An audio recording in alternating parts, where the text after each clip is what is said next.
Good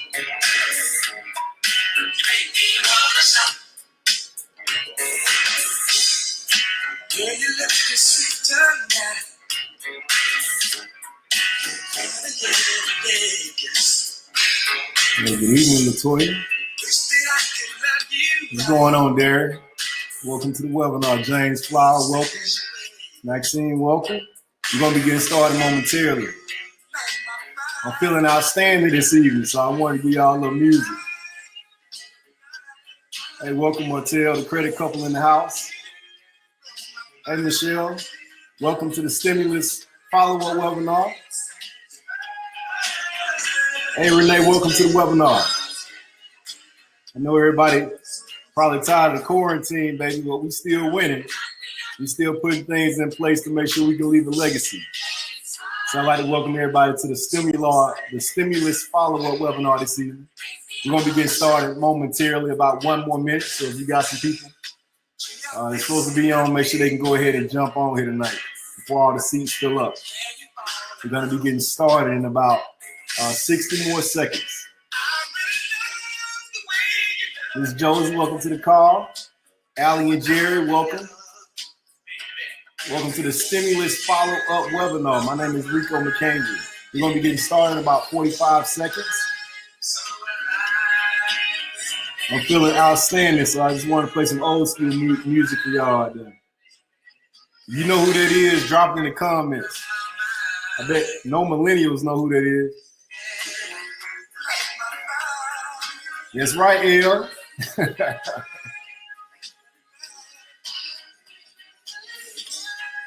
Let me get started in about 15 more seconds. I'd like to welcome everybody to the Stimulus Follow-Up Webinar. My name is Reco McCambry, and I'm here to share with you some valuable information.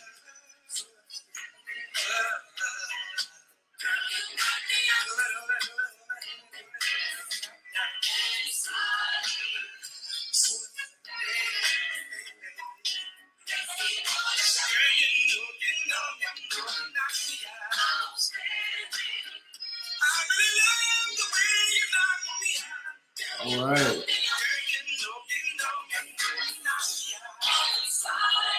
How many of y'all excited right now? All right. Listen, I appreciate everybody joining me this evening on the Stimulus Follow-Up Webinar.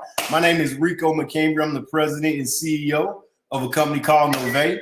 We're not really here to talk about Novae this evening. We're not really here to talk about myself in general, but we're here to give you some information to make sure you are continuing to win, even if you feel like you're kind of stuck right now. Maybe some of you are joining us as business owners, or maybe you're thinking about starting a business, or maybe you went out of business recently. I don't know, but the reality is you got to understand it's only a temporary situation, because all you got to do is have access to the right information, a group of people with the right energy and the right mentorship and guidance, and you can get back on track and you can win. I'm telling you right now, I have an amazing story on how I had to, get over numerous things over the course of my life and also my entrepreneurial career. But by the grace of God, I've been able to make it. And we're doing phenomenal as a company, but tonight I'm going to be sharing with you some information that's helping companies all across this country continue to survive and even thrive in the midst of these unprecedented times. Again, my name is Reco McCambry. I'm the president and CEO of a company called Novae. And excuse, obviously, all this facial hair I got going on. I don't normally look like this. In fact, you can look at the slide here and see I look a little bit different, but I'm honoring the shelter in place. And I want to make sure I stay home so we can get as many people on the outside as healthy as possible so we can get back to doing business as usual, right? And helping change lives, But the great thing about what we do is we can build our business over the internet. We can build our business over the telephone, and we're continuing to change lives. So I want to go ahead and talk about what we're going to cover this evening, so we could get into this information. I got a lot of information to share with you in a very short period of time, and I want to be able to also take questions live. So make sure you're taking some great notes, some screenshots, whatever you're doing. You can go ahead and start dropping some of the questions you have in the chat. I believe there's a section where you can also start asking questions. And I have the director of operations, Ms. Shanae McCambry, who's on the webinar this evening. She's going to be compiling those questions and I'll be answering those at the end. So make sure you go ahead and submit those as we're going through this information. So we're going to be talking about tonight the results and statistics of the first major rollout, which was the $2+ trillion stimulus package that was approved and dropped at the end of last month, the last month being March of 2020. We're also going to talk about any changes that's going on right now with previous programs that I talked about on our first stimulus webinar that took place. It's almost a month ago. Okay.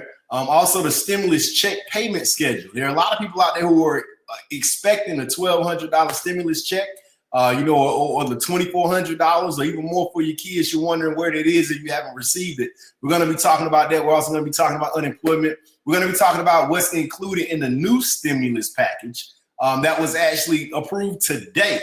And that's the reason why we extended the date, actually delayed the date of this webinar. I was supposed to do this last Thursday, but I was waiting on all the details of the new stimulus package they're going to be rolling out with. And we're going to be going through that this evening as well.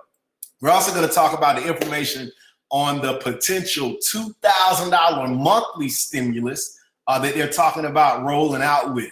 And it's going to absolutely blow your mind when I give you that information. So stay tuned. You want to, start texting people saying, you got to get on here and check out this information.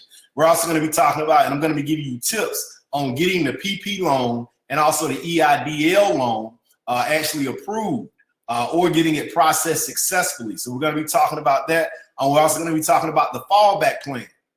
What's that? Well, that's your plan B if you don't get funded. If you don't, get your PPP loan application processed, or if you don't get your EIDL loan application processed or get approved or get any funding or get loan advance, what happens next? It's not the end of the world. We're going to talk about that this evening. We're also going to talk about tips to make it through this financial crisis and coming recession. So you want to make sure you stay on for the entire webinar. Just don't get on for one piece of information, but I promise you, all this information is going to be highly beneficial. Why? Because it's not just information for you, but it's for information for everyone you come in contact with. So you want to be able to gather this information so you can help bless somebody else or help share some information with somebody else who could be looking to change their life. And also we're going to talk about where to apply for these loans, grants, and other funding as well. Again, this information could position you not only to stay on track and to remain stable during this unprecedented time, what's going on in our economy right now. But as we enter into this recession, even after we come out of quarantine, even, if they get to a point of making all of us take vaccines, and some of us may be doing it voluntarily, the whole rates of infection and things like that go down, and we start getting back to business as usual, it's very important to understand that the economy is not going to be the same. Over the last few years, things have really been good, for a certain amount of people, even great for a certain amount of people. But also some people, it's been a struggle. Well, the fact of the matter is you got to ask yourself, are you tired of the one who's struggling? If that's you. If it's not you, you got to ask yourself, if you're not where you want to be right now, are you really ready to take it to the next level? So the information I'm going to be sharing with you tonight is really going to help catapult you from where you are or where you've been to where you want to go. So hopefully you can, just really be intentional about the attention that you're paying to what I'm talking about, because it can really get you, off and give you that competitive advantage you need to go out here and succeed even during these rough times. Speaking of rough times, I am the president and CEO of this great company that we call Novae. Our focus is on personal credit, helping people improve that and build it, helping people improve and build business credit is separate from their personal credit profile. That's something that we specialize in. We also specialize in business funding as well, and also giving individuals an income opportunity, to be able to help them get out of debt, to be able to help them gain better credit, to be able to help them live the lifestyle of their dreams. That's what we do here with Novae. We make financial success affordable. But I want everybody to understand before I jump into this information, the reason why I have this slide up here with a much better image of me than the video you're looking at right now is the fact is I didn't come from a background of having financial success in terms of growing up. I have very humble beginnings. I was raised in a single parent home, a couple of different housing projects on the south side of Atlanta until my mom was able to, we moved in an apartment eventually and then townhouses, and then she was able, to have her own home, but I literally, watched her live paycheck to paycheck my entire way through school. And it's not because she was a bad person, but it was just because of lack of opportunities. And I had nobody really to teach me about credit. I had nobody to teach me about entrepreneurship. I had nobody to teach me about building wealth and actually leaving a legacy. But what I can tell you is she gave me all the necessary minerals to be a great person. So what I want you to listen, if you're listening to me right now, everything that she taught me, in addition to some of the other things that successful people taught me about finances, I was able to, pretty much transform my life. I started my first business at 20 years old in 2001 with no experience. I was blessed and fortunate to get involved with an industry where I gained mentors, went to a lot of trainings, became a multi-million-dollar producer by the age of 25 years old. Since that point, we fast forward 14 years later. I'm currently 39 years old. Been blessed and fortunate to start, build, and run and sell multiple multi-million-dollar companies. Recently, within the last 2 years, I've graduated with a 4.0 GPA in one of the nation's top MBA programs, selected to the #1 business honor society in the world. You might have heard of it, Beta Gamma Sigma. Voted in the top 10% direct selling CEOs out of 550 plus CEOs. Who's Who in Black Atlanta, been in that publication along with my wife for several years. Also just selected and inducted into the National Small Business Association Leadership Council. That just recently happened over the course of the last year.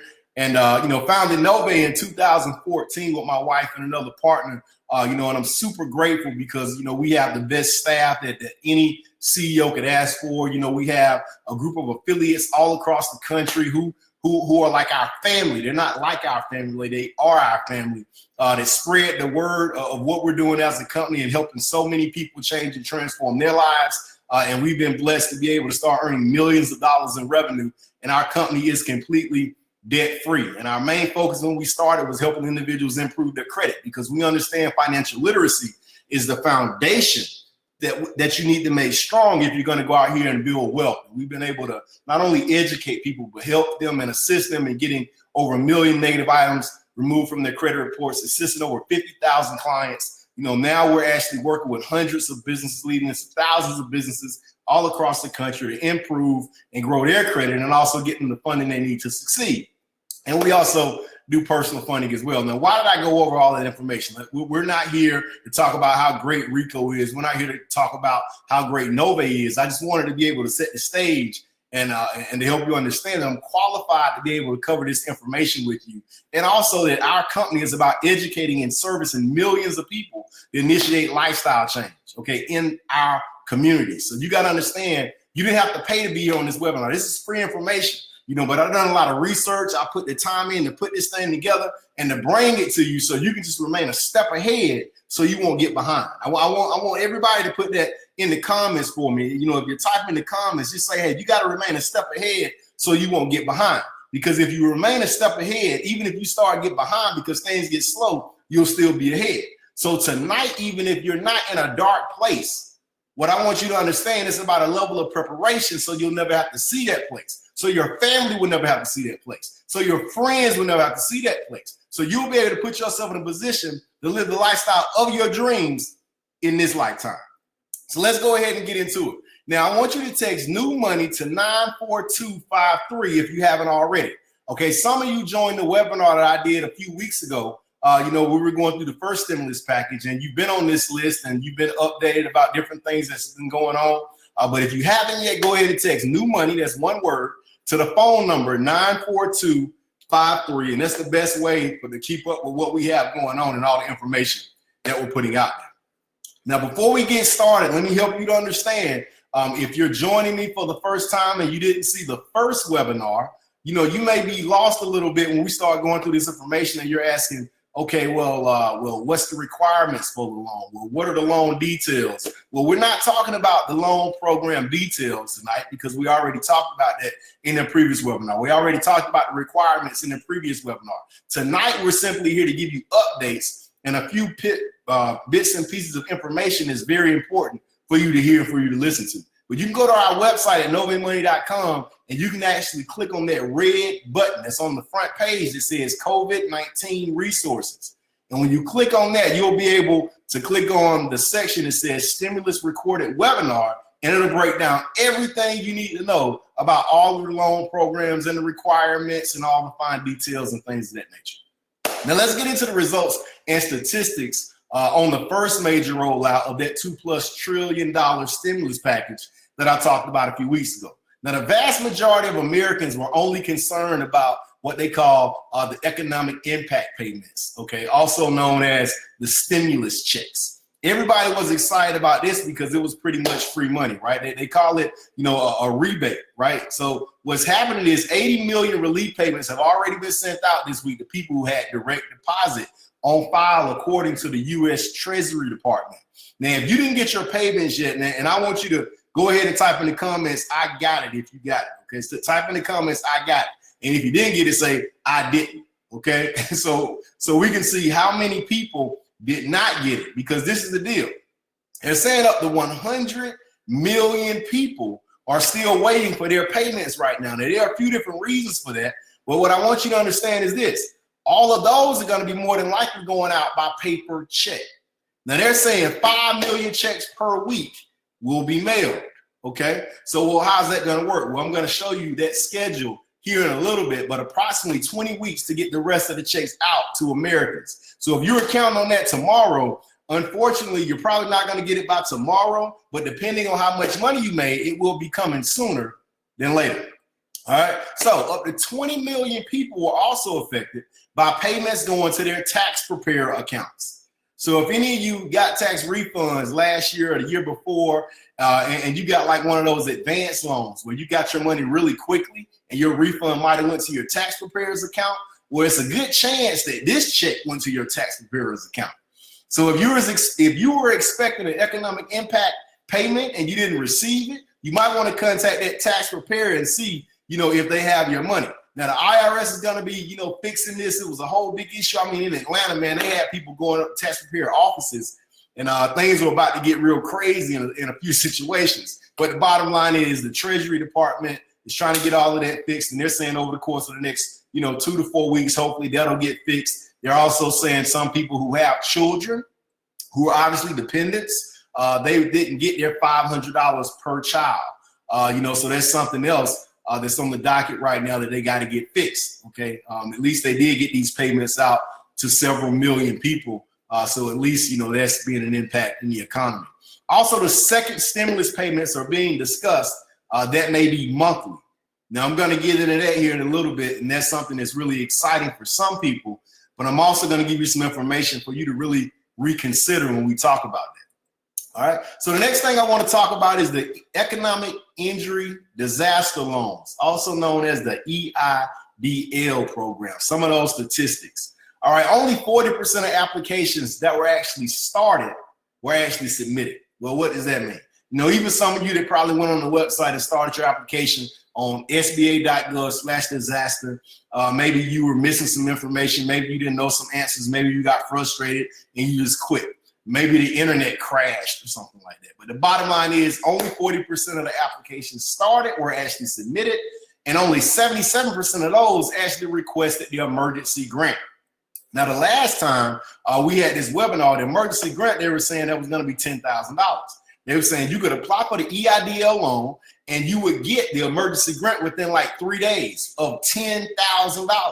Now, they've changed that since then, and we'll talk about that here in a little bit, but check this out. Only 10% of the individuals that actually requested the emergency grant actually received any funding, only 10%. Now, as of April 20th, which was this week, the SBA reported that 26,919 disaster loans had been approved for a total of $5.6 billion. Okay, so that sounds like a lot of money, but in retrospect, they actually had more money to give out than that. And at the same time, this disaster loan has been available for a while. To put that in perspective, we initially applied because I tell all business owners, if you own a business, if you have employees, you want to apply because you don't know what this whole, coronavirus situation, how it's going to turn out. The whole marketplace has a level of uncertainty around it right now. So you want to be able to have as much access to capital as possible. So we applied for the disaster loan as soon as it became available in Georgia. That was like around March the 20th. Then they came out with new revisions probably around March the 24th, 25th, went back in because when I initially applied for it, they didn't have the loan advance in place. after they put the loan advance in place, went in there, updated the application about 5 or 6 days later. And they said after you submitted it in about 3 days, you would at least have your loan advance. And that was like March 23rd, March 25th, when I submitted the application. Well, I never heard anything for the rest of March and never heard anything the first 3 weeks in this month, so that's amazing. So a lot of people submitted, but they didn't actually hear anything back. Okay. Also, 755,476 EIDL emergency grants had been processed for a total of $3.29 billion.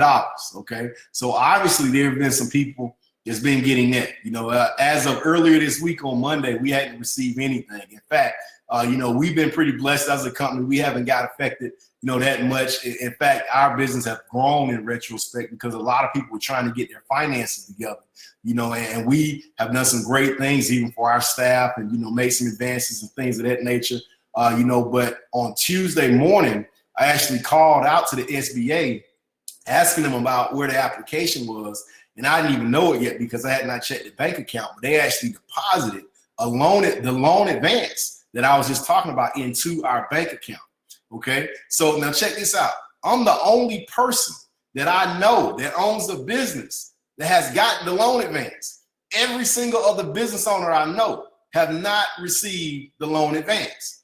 Every other business owner that I know has not received the EIDL loan. Now they're telling me right now, our loan is in process, and I should be getting some paperwork on that within the next 5 to 7 business days. But the money for the loan advance actually got deposited in the account. That was the other reason I was waiting, because I was waiting until I heard somebody that actually got funded, somebody that actually got the money.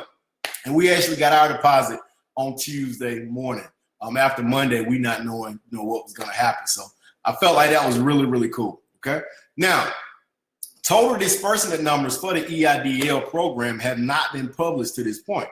So we don't know in totality what kind of money has been put out there. And if my wife is listening right now, the director of operations, my laptop battery is about to die, but the charger for it is behind the iMac. So if you could come and plug in the charger to my laptop, that would be fantastic. Okay, so that was a secret message that everybody heard publicly, but I digress. All right. So the SBA notified nearly 8,000 business owners that their personal data may have been shared with other applicants. Now, obviously, this is an issue, okay, because your information may have been compromised. They didn't tell us totally whose information.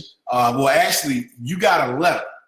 If you apply for the EIDL loan, you got a letter and they told you that your information might have been compromised. They're not saying what exact information it was, but they are offering like 1 year of identity theft protection. If you're with Novae, you already have identity theft insurance up to $1 million, so you're covered. But if you apply for the EIDL, you might want to check your mail or your email and to make sure that your information didn't get compromised, and take advantage of the identity theft protection if it is, or you can actually get it from our company. Okay. The NSBA reports less than 5% of small businesses that apply for the EIDL have actually received any money so far. All right, less than 5%. So I want y'all to think about, like that's pretty terrible, right? Less than 5% of the small businesses have actually received any money so far. That's the reason why I haven't heard of anybody who has received money.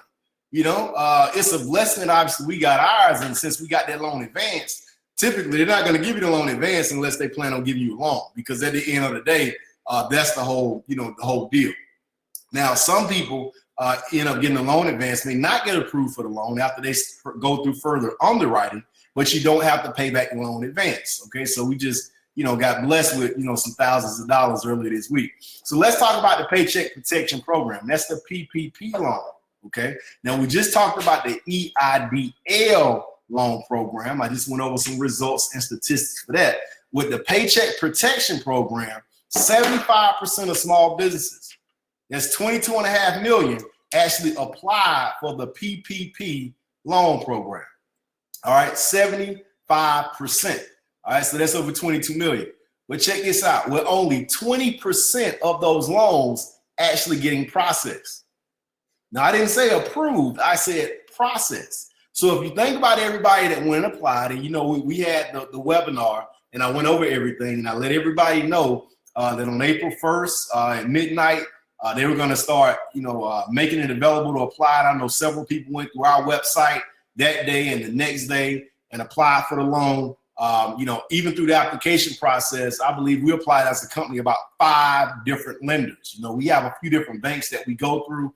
I have some other banking relationships, and I actually went through our website. I went through multiple channels, again, just to test this thing and to see, how quickly I can get through either channel to be able to see, if I would be able to get approved, or our company would be able to get approved for the PPP loan. But check it out. Even I went through those 5 different platforms, neither platform and all of these different banks I had relationships with, neither one of them we actually got processed. Okay, that's how quickly people threw in these applications. And I believe that they even had like what we call secret portals, for certain businesses to be able to get their applications through. Because at the end of the day, I applied, really it was like, as soon as, it was freaking available. So I don't even understand how we didn't get through. But check this out. Out of the 4.5 million that got processed, only 1.6 million actually got approved. Okay. So that's still a pretty big number, because of that 1.6 million, they actually hit the limit, the ceiling of that 350 billion that they allocated within 13 days. So if you kind of divide that, and let's say we don't account for weekends, that's about 160,000 applications approved each day, averaging about $34 billion per day. Okay, averaging about above $200,000 per loan approval. But these are some of the statistics that I want y'all to pay attention to. And I want y'all to understand, I'm not here to be like a news station, or I'm not here to, because I know some people are like, well, just tell me the bottom line for me. I want everybody to understand that what we're talking about here is the bottom line for you, because you got to pay attention to what's going on with these numbers. And I'm going to break it down for you before we get off here, so you can understand that you can't depend and just wait on somebody to come save you. You got to save yourself. Okay. But what I'm doing here is to show you that there's a game for everything. So what you got to do is don't get mad. They say don't hate the player, but hate the game. No, don't hate the player. You got to learn the game. So we're going to talk about what the game is, and then we're going to start talking about how you can get in the game to play to win. Because there's companies that are worth billions of dollars. They got money out of this PPP loan that weren't even supposed to have it. And those companies are actually about to get sued because the banks are getting sued. But let me tell you something. All they were doing was just playing the game. But you got to put yourself in a position to play the game so you can win as well. So make sure you're paying attention to what I'm saying here. Don't just write this off as, oh, well, that's not relevant for me. Everything I say on this webinar tonight is relevant to you. And if you don't know why it's relevant to you, you just got to start asking yourself the question, why is it not relevant to me? And start learning so you can start succeeding on a level higher than you ever succeeded before. That's what it's going to take, okay? We call this financial competence. We want to be able to make you more competent financially so you can put yourself in a position to leave that legacy. Most people don't leave legacies knowing what they've known all their life. Most people don't leave legacies doing what they've done all their life. Most people don't leave legacies, having fear and not taking risks and not doing things differently. So if you want to leave a legacy, if you want to be able to excel, if you want to be able to not suffer during this epidemic that we're doing, this pandemic that we're going through right now, you got to be able to put yourself on another level. All right. So that's right. The Level Up Alliance. That's why we're here this evening, to be able to give you some information to be able to level up. So moving back to it, it said approximately 4% of the PPP loans were for more than $1 million. 4%, okay? Totaling $152 billion. So almost half of the loans actually went out to companies that were doing, more than $1 million. Now, actually, they got the loans more than $1 million. And of course, the PPP loans were calculated by you taking 2.5 months of your payroll. So those have to be some rather large companies.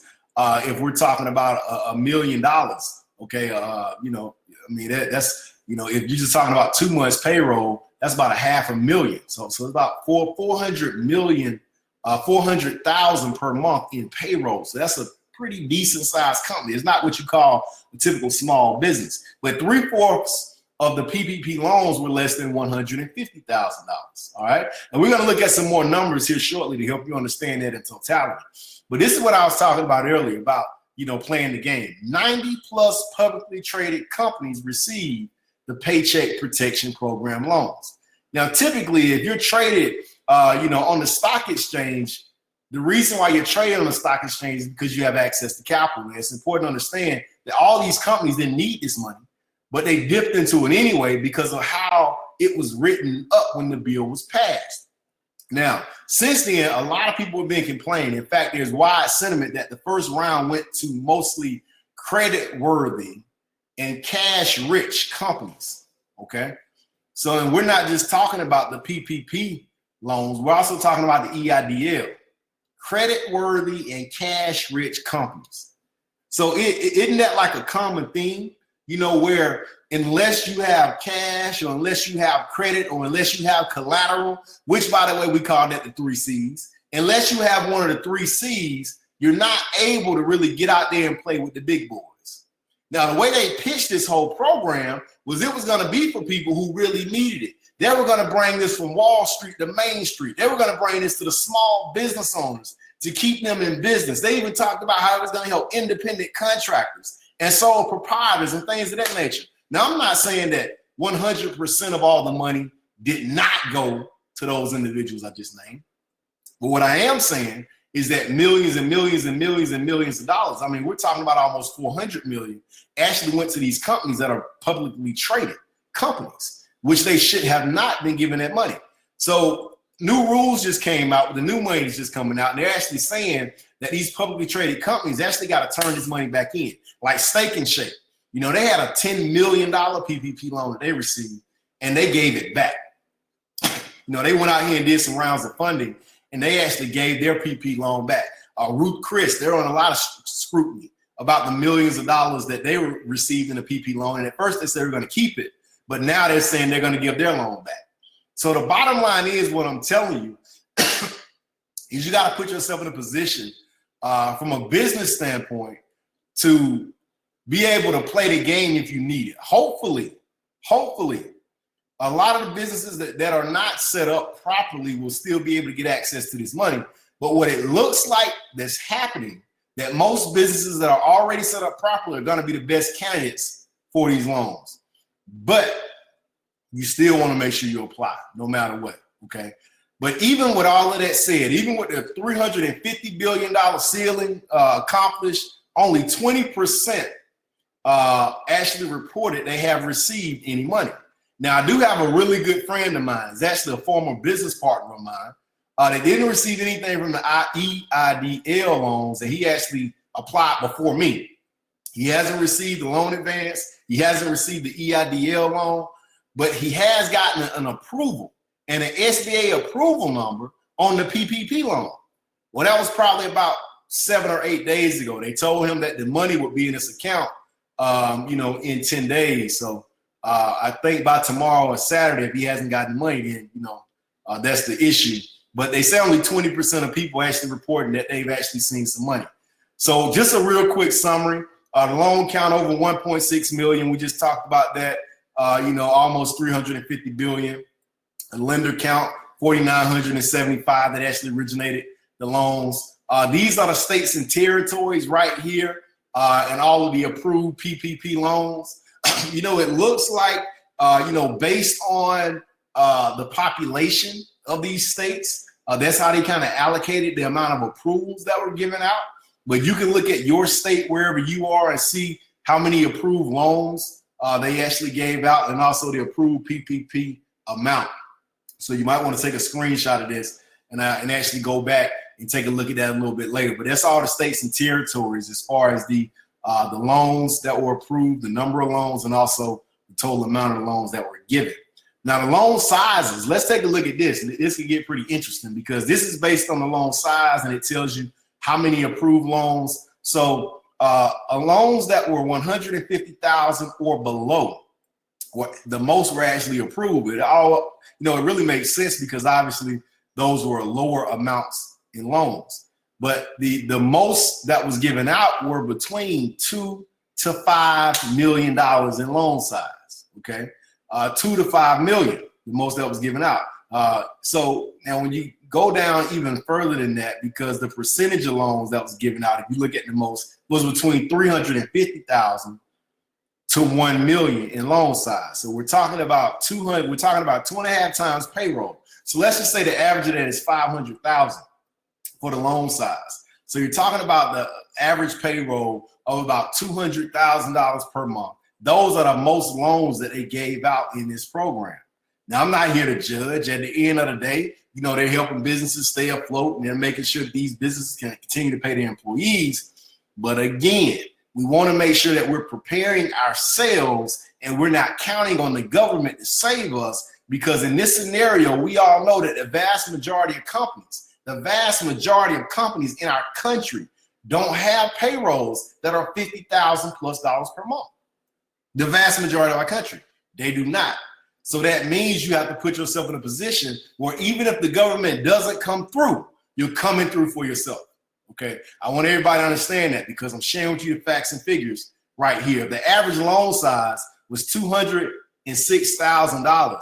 I mean, just by calculations, you're talking about, somebody who has, 2.5 times, that's $150,000. $100,000. That's 250,000 in the loan size. If your payroll is $100,000. That loan size would be 250,000. So on average, you're probably looking at somebody that has about an $80,000 to $90,000 payroll, which is not the typical small business. Now, this is the industry by NICS subsector. Now, if you have an EIN, if you have a Dun and Bradstreet number, if you're registered with the Secretary of State, it asks about your NICS code. Okay.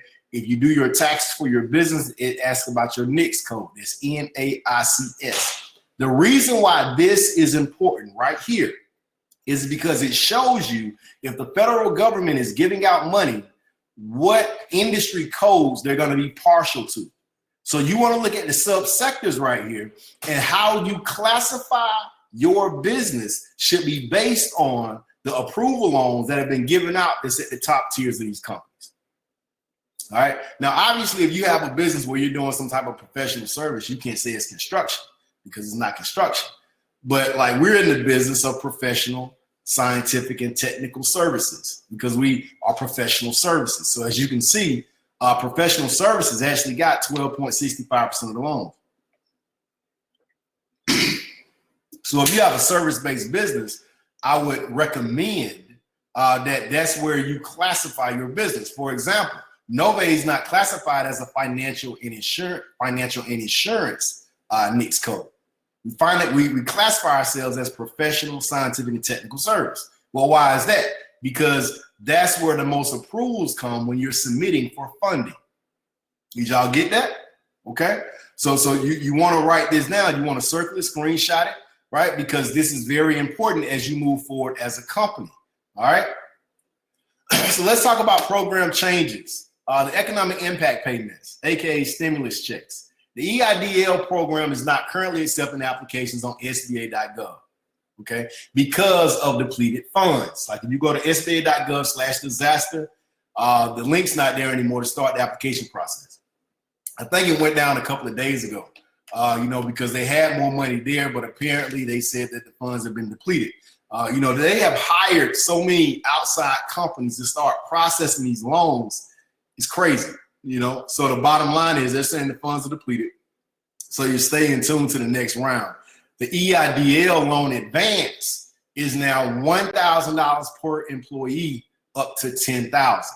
Before, like I said, they were saying that if you applied, they were going to send it to you. They were going to give you your loan advance in 72 hours, and it was going to be $10,000. That's what it was before. Now it's actually $1,000 per employee up to $10,000. But that's also on hold. The PPP program ran out of money on April 13th. That's 13 days after lenders start taking applications for the program. Now, remember, I told y'all when we did the first webinar, I said, man, this is going to be first come, first serve. And I know the majority of you, if not all of you, probably went ahead and applied that night, the next day, a couple of days later, whatever the case may be. You know, there were so many people trying to apply at one time. A lot of websites got caught up and you couldn't even apply. Okay, they stopped taking applications for a couple of days because they couldn't handle all the applications that were coming in. So it's important that if you did not submit your application, and if your application is not in process, that you do so as quickly as possible when these applications are ready to be taken. Also, another change that happened with the EIDL, they're actually expanding the eligibility to include agriculture businesses with less than 500 employees. So if you know anybody in the agriculture industry, tell them about this because now they can get some money.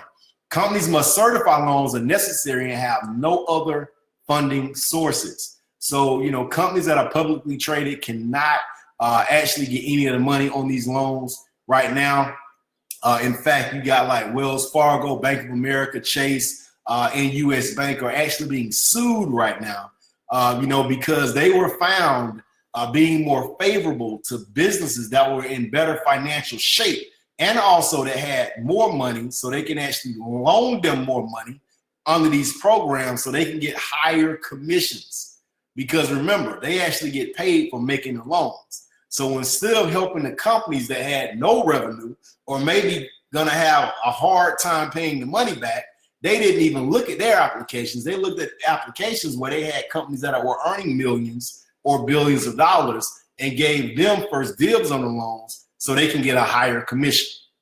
Again, that's what we call the game. All right, so you gotta learn the game so you can get in there. The PPP loans in that 1% interest rates, I believe when we did the first webinar, they were saying it was gonna be like half the interest rate, half a point, and that's up to 1. So let's talk about the stimulus checks and unemployment. This is very, very important. So for individuals that you know that may be unemployed, they may soon to be unemployed, people thinking about quitting their jobs, to get unemployment, you better listen up, all right? Because I'm gonna go through some very important information here. Also, we're gonna talk about the stimulus check pay schedule. I know somebody thinking right now, where is my money? And this information has been out here, I think, for about a week or so. But there's a link right there on my slide. If somebody could copy that link and drop it into the chat, that would be great. So everybody could click on it. But it's irs.gov/coronavirus/economic-impact-payments. You can go there, put in your information, and it'll let you know the status of your payment if it finds you. There are several people, I mean numerous, that don't know where their money is. Then they go to check on that link and it tells them the information is not available. Now, a lot of times if it's saying it's not available, then that means you're actually not getting it. But I believe the system's just broken because there are a lot of people that I know that's done it that do qualify, but they're not getting, it's saying that the information is not available. So don't totally freak out if it says that, but I just believe that their system is not working. Actually, the government systems are like 50 years old. Their computer systems and things of that nature, they really lack when it comes to technology for several different reasons. But at the end of the day, don't freak out if it doesn't tell you that your payment is on its way. Okay, you just got to be a little patient. And at the same time, look at this schedule that I'm about to share with you. As I said earlier, the IRS plans to mail approximately 5 million checks on a weekly basis. They're going to be looking at your most recent income from 2018 and 2019. Okay, and you know, whichever is higher. And the dates that I'm about to show you represent the week ending. So if you look at this list right here, if your income is less than $10,000, then you should be getting your check this week. If your income is between $10,001 and $20,000, weekend in May the 1st, you should receive your check. Oh, and by the way, I want to make sure I make this point before I forget. Your president, okay, the number 45 guy, right? The guy actually made them stop printing checks so they can put his name on the check, okay? So they can put his name, signed Donald J. Trump, all right? He wanted his name on these checks that they're gonna be sending out. You know, and I believe that that's really like a marketing stunt, you know, to make people believe that it was because of him they're getting this money. When in actuality, we know that, you know, this money is not going to go very far. I'm not saying it's not a blessing for some people. So we want to definitely be grateful for what we're receiving, but make sure when you're talking to people that may not be too educated on what's going on in politics or what's going on in our economic climate right now, that, don't vote for the guy just because his name are on the checks, okay? Because that's the reason why he wanted his name on the checks. This is like free marketing. I can't even believe they took the checks off the press to put his name so they can be on the checks. First time in American history, any government checks had a president's name on it, by the way. All right, so if you look here, 30,000 to 40,000, May 15th, that'll be, so you can just see right here, what these dates look like, what these dates are, and, wherever your income falls. So that's where you can anticipate receiving your check from the U.S. Treasury with the amount that you're supposed to receive. I'm assuming over the course of the next few weeks, they're going to keep updating this link on their website that'll help see where your check is and when you're receiving it. But this is the payment schedule that they have released, okay? All right, unemployment. A lot of people are interested in this simply because, we're, again, living in unprecedented times. In fact, over the course of the last, it's a little bit more than a month, we've seen 26 million unemployment claims across this country. I know for the state of Georgia, I can't remember the exact number, but what I did remember hearing was we had more unemployment claims over the last month than we have had a total of 3 years in the state of Georgia. So it's really getting bad out there for a lot of people. But again, thankfully, they have some of these programs in place to be able to help individuals that may be suffering from unemployment. The first is the PEUC, and this is something that I'm giving y'all, but if you're in a situation where you're due some of this money because of your situation, I don't want you to just stop with what I'm giving you here. I want you to research it yourself, okay? Your best asset right now is pretty much Google, okay? Google, and you go into these links, and then you're just looking at the source where it comes from. But the Pandemic Emergency Unemployment Compensation Fund, this is the extra $600 per week on top of whatever you get through your state's current unemployment insurance package. And, initially when they rolled out with it, they weren't really talking about a deadline, but they're saying that this is going to go through July 31st, 2020. So this is not something that's going to last like the rest of the year. So it's important that if you start receiving these funds and you really don't have any other source of income, that you really be really prudent with your financial decision making in case you're not able to turn things around and find employment after July, if yours goes up to that point, okay? Don't go out here and still enjoy the finer things in life while things should be tight.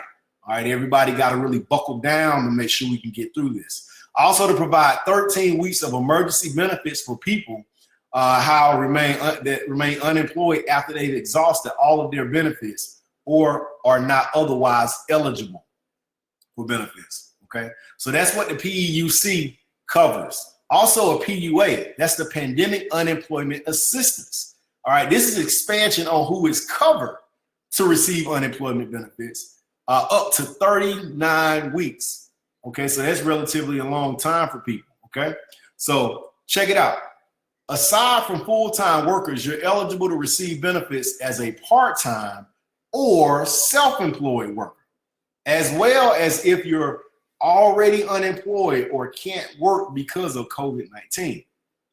So these other individuals include if you were set to start a new job and can't because of an outbreak. You collect veteran or Social Security benefits, okay? Your job closed due to COVID-19, for instance, restaurants or businesses deemed non-essential. You're not working because you have to care for children or other family members who would otherwise attend school or another facility. You're an independent contractor, self-employed, or have a job that is app-based. Okay, so like Uber or Lyft, DoorDash, things of that nature. Farmers, caring for people with COVID-19 if you are shut down. So all these are different individuals. Take a screenshot and you can actually come back to that. All right.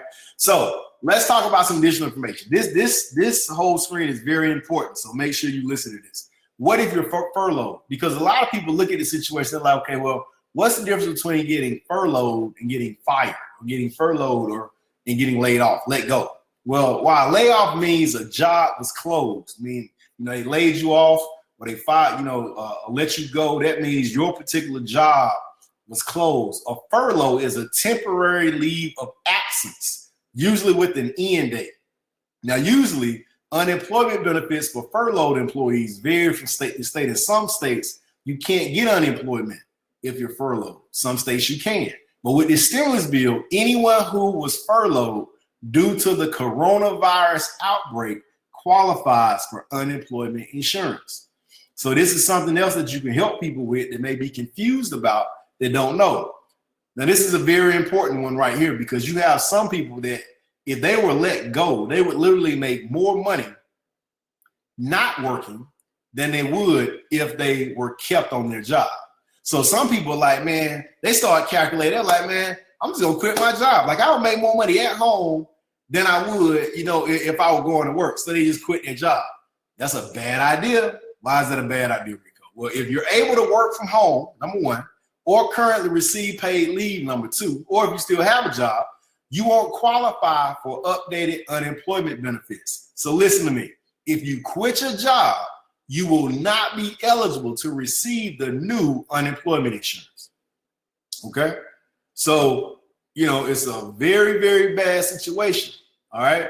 To put you in a position where people are thinking they're going to get this extra money simply because they don't have a job, but if they quit their job, then they're not going to be able to receive the money. So that's something that you definitely don't want to do.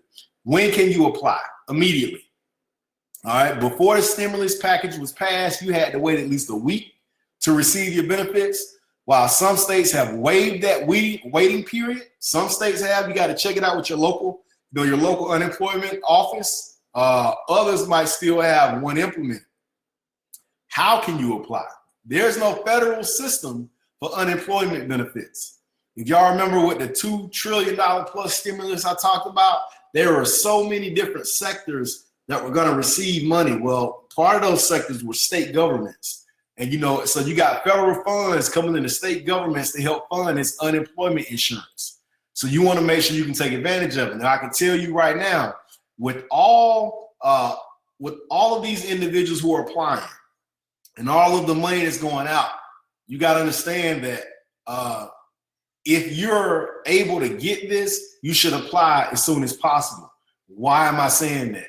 Because even though it seems like they can just print money, which by the way is really what they're doing, it's still accounted for. So it's still a finite amount of funds that are going out. So sooner or later, because they're inundated right now with so many claims, so many applications, and I feel like they're just throwing numbers out there that sound good, and they're making these approximate, they have these assumptions that they're coming up to, and these approximations on how much money they can pay out based upon certain populations, based upon how they think the economy is going to grow or sink. And the reality is the numbers just might not work out. So there are going to be some people who are not going to be able to get paid. Like, they didn't think that stimulus package or the PPP loans, they at least thought that was going to last a month. It only lasted 13 days. They didn't even talk about the EIDL, running out of money. It ran out of money. So this is something else that could potentially run out over time. But I want to tell y'all something again.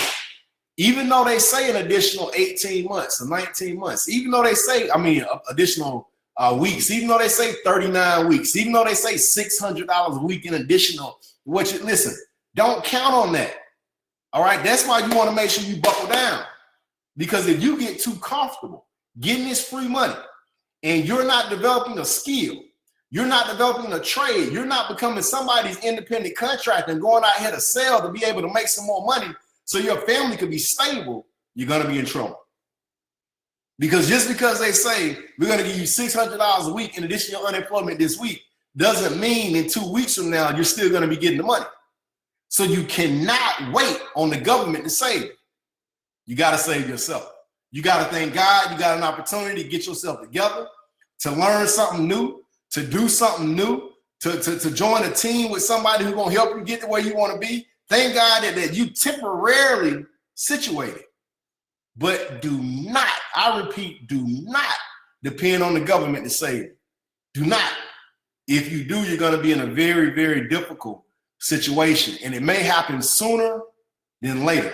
So you want to make sure you can prepare yourself. I'm not trying to scare you. What I'm trying to do is to prepare you. CNBC is not going to tell you this. CNN is not going to tell you this. Most wealthy people, they're not going to tell you this. The reason why, they don't care. And also they got to continue to leverage you in order to be where they are. But the fact of the matter is, you got to be able to prepare yourself. See, all this should have been happening before this happened, but we can't talk about that. People say you can't cry with spilled milk. We got to look at where we are now, and we got to get prepared, because when things start, going south, you want to be in the best position as possible to be able to take care of yourself and your family, because you got people counting on you. Okay. All right. So back to it. You can apply through your state. So you need to do some research on that tonight. Whatever state you in, just Google your state, and Google these, the pandemic emergency unemployment compensation for the state of Florida, pandemic emergency unemployment compensation for the state of New York, wherever you are. Okay. Google that thing, and you should be able to find who you need to call to be able to take advantage of what you need to take advantage of. Don't be lazy about this thing, because it might be out the window soon. All right. So that's the unemployment insurance. Let's move on to this new $1 billion stimulus and what's included. Okay. This is pretty cool. They put out an additional $484 billion this time, right? But if you think about it, last time it was $2 trillion. Now, they're dividing this up a little bit differently, because last time out of $2 trillion, they only put $350 billion in to the PPP. So they're almost matching that. They're putting $310 billion in for the PPP. So if you didn't get your application through last time, you could potentially get your application through this time. Now, one of the things they're also doing is they're taking about $60 billion of this $310 billion, and they're giving it to smaller lenders. Okay. They're giving it to smaller credit unions. Okay. They're designating this money also, to companies that make less than a certain amount in revenue, so these big businesses can't take the money. So it's important that if you have not applied, that you go ahead and apply. It's important that if you have already applied somewhere, these lenders are still preparing your applications when this money drops and it's available to go in. So what you need to do is go to the platform where you already submitted your PPP loan and make sure all the documentation that's needed is already there, and you're locked and loaded so you can get ready for approval. Okay. Now, they're putting $50 billion into the EIDL loans. Okay. So that's the economic injury disaster loan. All right. And a lot of people, they're running after this PPP loan because it's forgivable. All right. Now you got to understand, there's certain parameters that make it forgivable. All right. That's important for y'all to understand. You don't get the money and you just pay nothing back. I want y'all to understand that I believe it's going to work more like a tax credit. Like, for example, if they give you a loan and let's say your payment on that loan is $2,000 a month, I believe how it's going to work, because they really haven't released a lot of those details yet, because most people have not received the loan, that you're maybe have the first 30 days no payment, but after that, you'll probably have to pay $2,000 a month. Okay. You're beginning to pay that back. Now, what's going to happen at the end of the year when it's time to do your taxes, you're going to submit certain documentation to prove that money went to paying employees over the first 8 weeks. Okay. You're going to submit documentation to prove that you paid your rent or your mortgage and the insurance, insurance and the interest. Prove that you paid your utilities. And guess what happens? That decreases your tax liability. So in essence, it's like you're not paying the money because they're taking that, they're giving you a credit for that, right? So you're not paying it technically because they're decreasing your tax liability. But it's not like they're giving you free money and you don't have to pay anything. Now, that's what most people think when they hear this, but they're not reading the small print. They're not reading the actual act. So what I'm doing is I'm giving you the information. So don't think just because you get approved with this loan, you don't have to pay anything. That's not how it works. All right. So the PPP loans are up to 2 years in term. Let me tell y'all why the EIDL loans are the best. The EIDL, well, I won't say the best technically, because obviously if you can get money for free and you can prove that you paid whatever and you're forgiven and you don't have to pay the money, that's great. All right. But check this out. The EIDL loans are up to 30 years in term.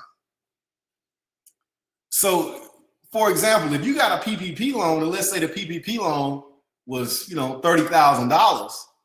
So you see what that is on a payback on a $30,000 loan for 2 years versus a $30,000 loan for 30 years. Now, maybe the term won't be 30 on a $30,000 loan, but even if it was 10 years, your obligation, your debt obligation on a monthly basis would be much less, which means your cash flow would be greater, which makes it more advantageous for you to win. So that's why I say apply for both, because you don't know which one you're going to get. I was excited when they told us, we got the loan advance, because if, we end up getting tens of thousands of dollars, that's an SBA backed loan, very low interest rate. I mean, we can invest our money somewhere else and make more off that money we invested somewhere else. And we could service the debt on this for 3.75% over the course of 10 or 20 years, and we could flip that into something else. So I want you to understand, I'm just kind of giving you a little game here, okay? So you want to apply for the EIDL. They put $50 billion in that, but most people focus on the PPP because they're thinking it's going to be free money. It is, but you got to follow the rules. You got to know the game. Also, another $10 billion into the EIDL. Okay, so that's another 1 million loans. I think that's what they came out to be when we calculated it last time, because this is first come, first serve. So if it's 30 million small businesses. Okay, let me see, 1 million times 10,000. Okay, yeah, that's 10 billion. So that's 1 million $10,000 loans. Now it's 30 million small businesses in the United States. So this 10 billion this time and 10 billion last time, if everybody got 10,000, it was only 2 million $10,000 loan advances. But now, since it goes by the number of employees, that's probably going to add a couple of more million companies that end up getting the grant. Bottom line is you want to go ahead and apply as soon as possible so you can get the grant, because that money is going to be ate up pretty soon. They're also giving $75 billion to hospitals. This is really cool, and I'm glad hospitals are getting this, because obviously they're going to need it. It looks like these numbers are trending down in terms of infections and things of that nature. But we do have states like Georgia who's opening up tomorrow, so y'all pray for us down here in Georgia. $25 billion to testing. This is also very important. Hopefully this money ends up in the right hands and they get millions upon millions of more tests out there.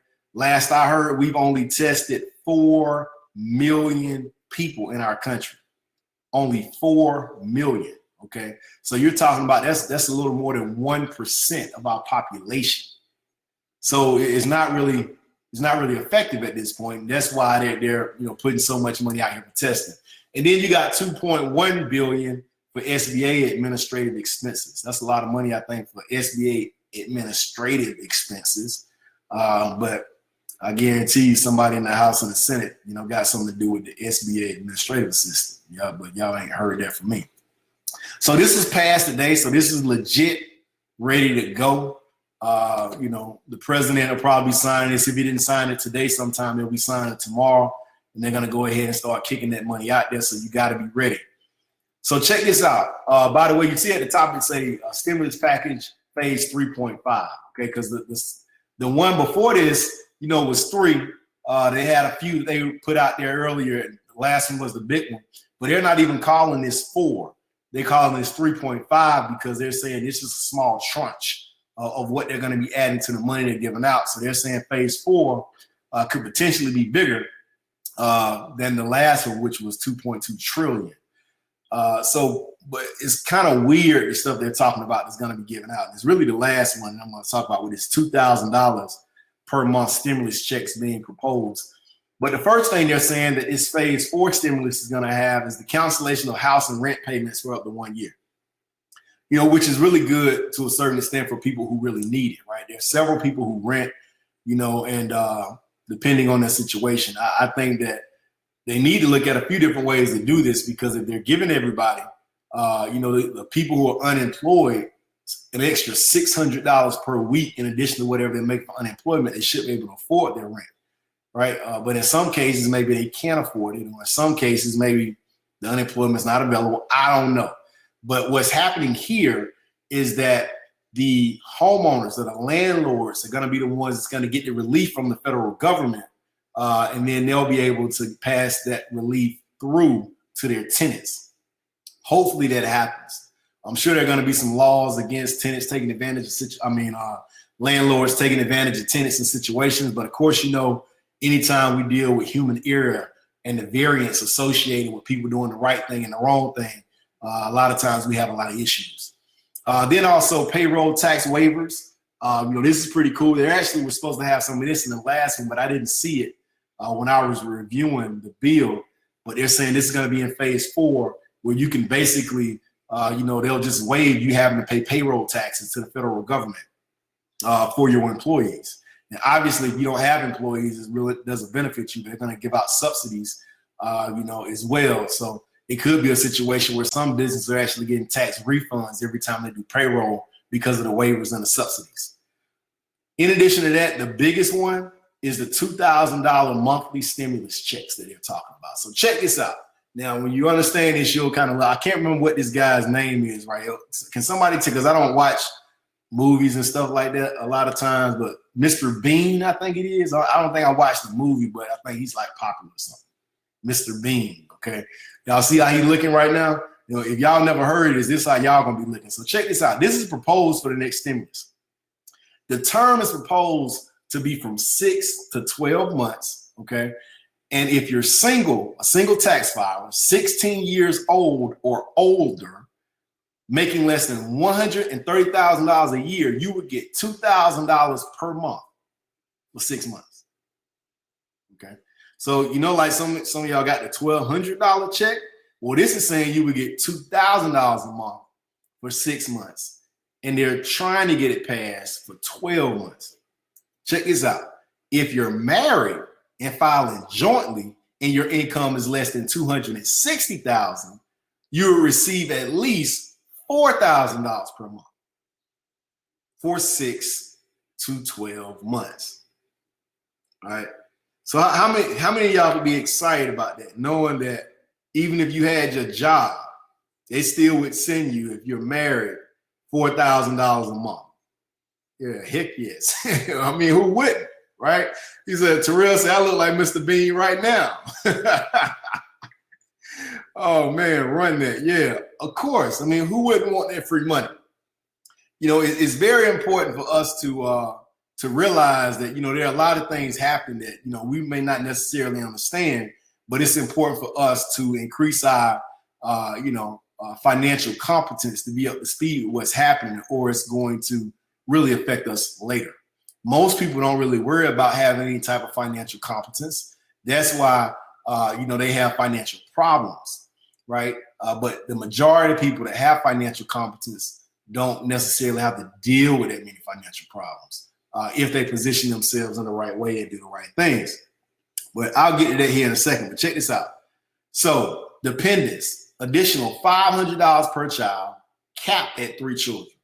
So if you're married and you got 3 dependents, that's $5,500 per month for 6 to 12 months, in addition to whatever money you already got. Whether it's your job, whether it's your employment. I mean, it sounds like a great idea, and of course everybody would want it, but I want you to consider this for a second.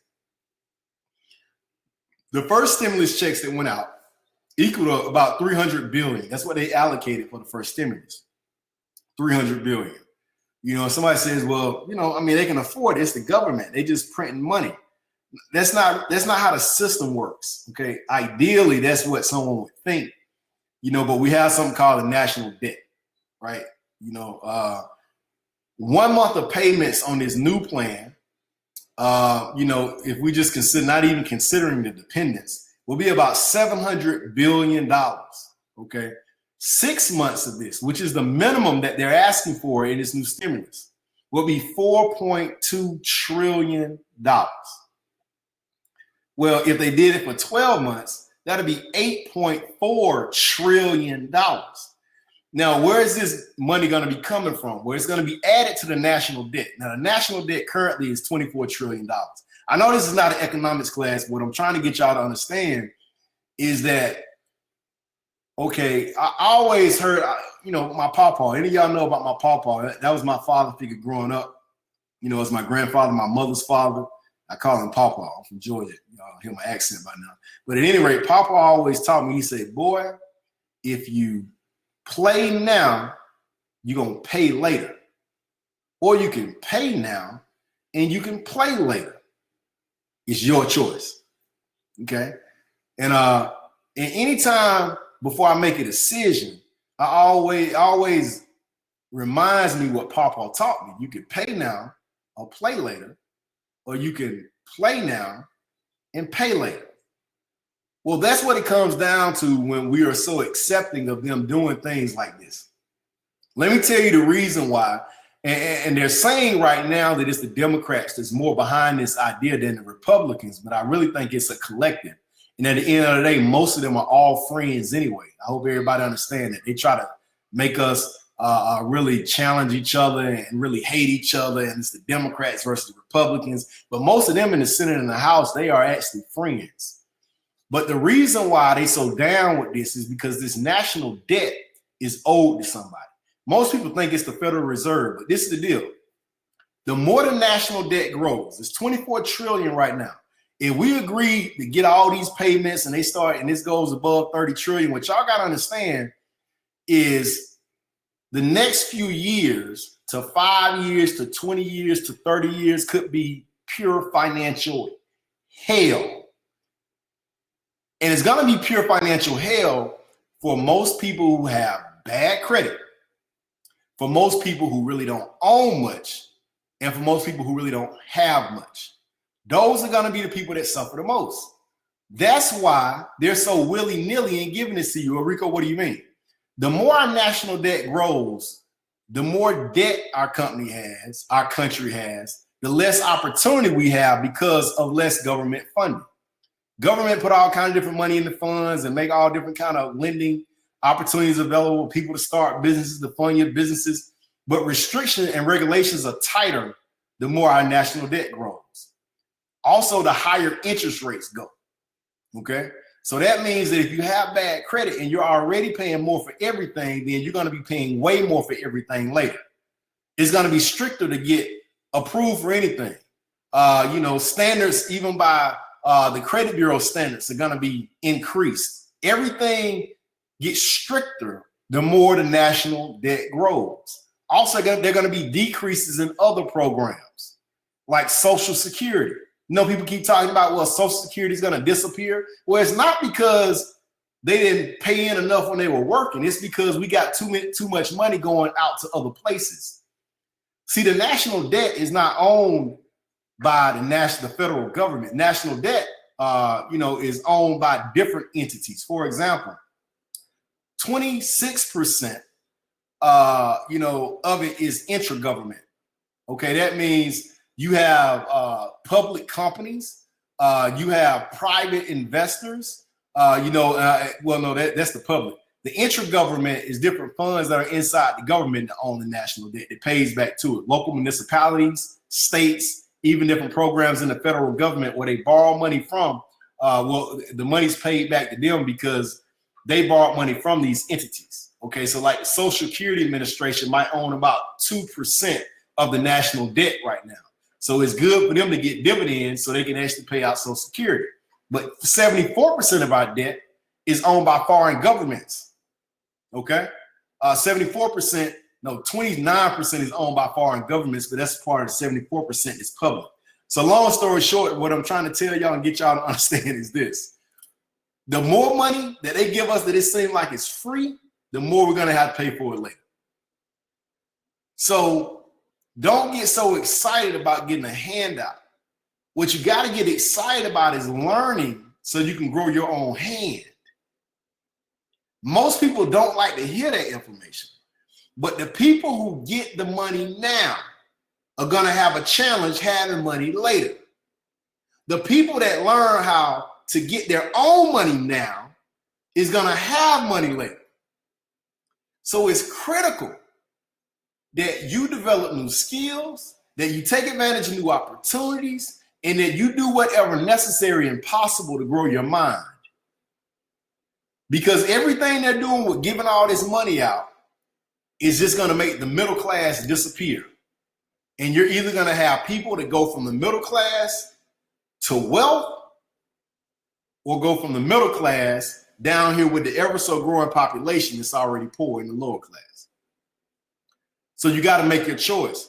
The thing I love about it is y'all can't say nobody ever told you. You can't say nobody ever educated you on the fact of what's going on, because all the politicians have money and they're earning dividends off the national debt that they're creating by giving you money, and you think it's all good and you playing now, but they know in actuality you're going to pay later while they playing.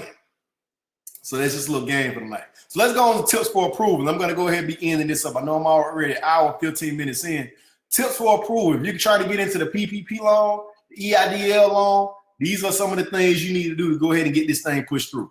Number one, apply as soon as possible, right away. Number two, find a fintech lender to apply through, okay?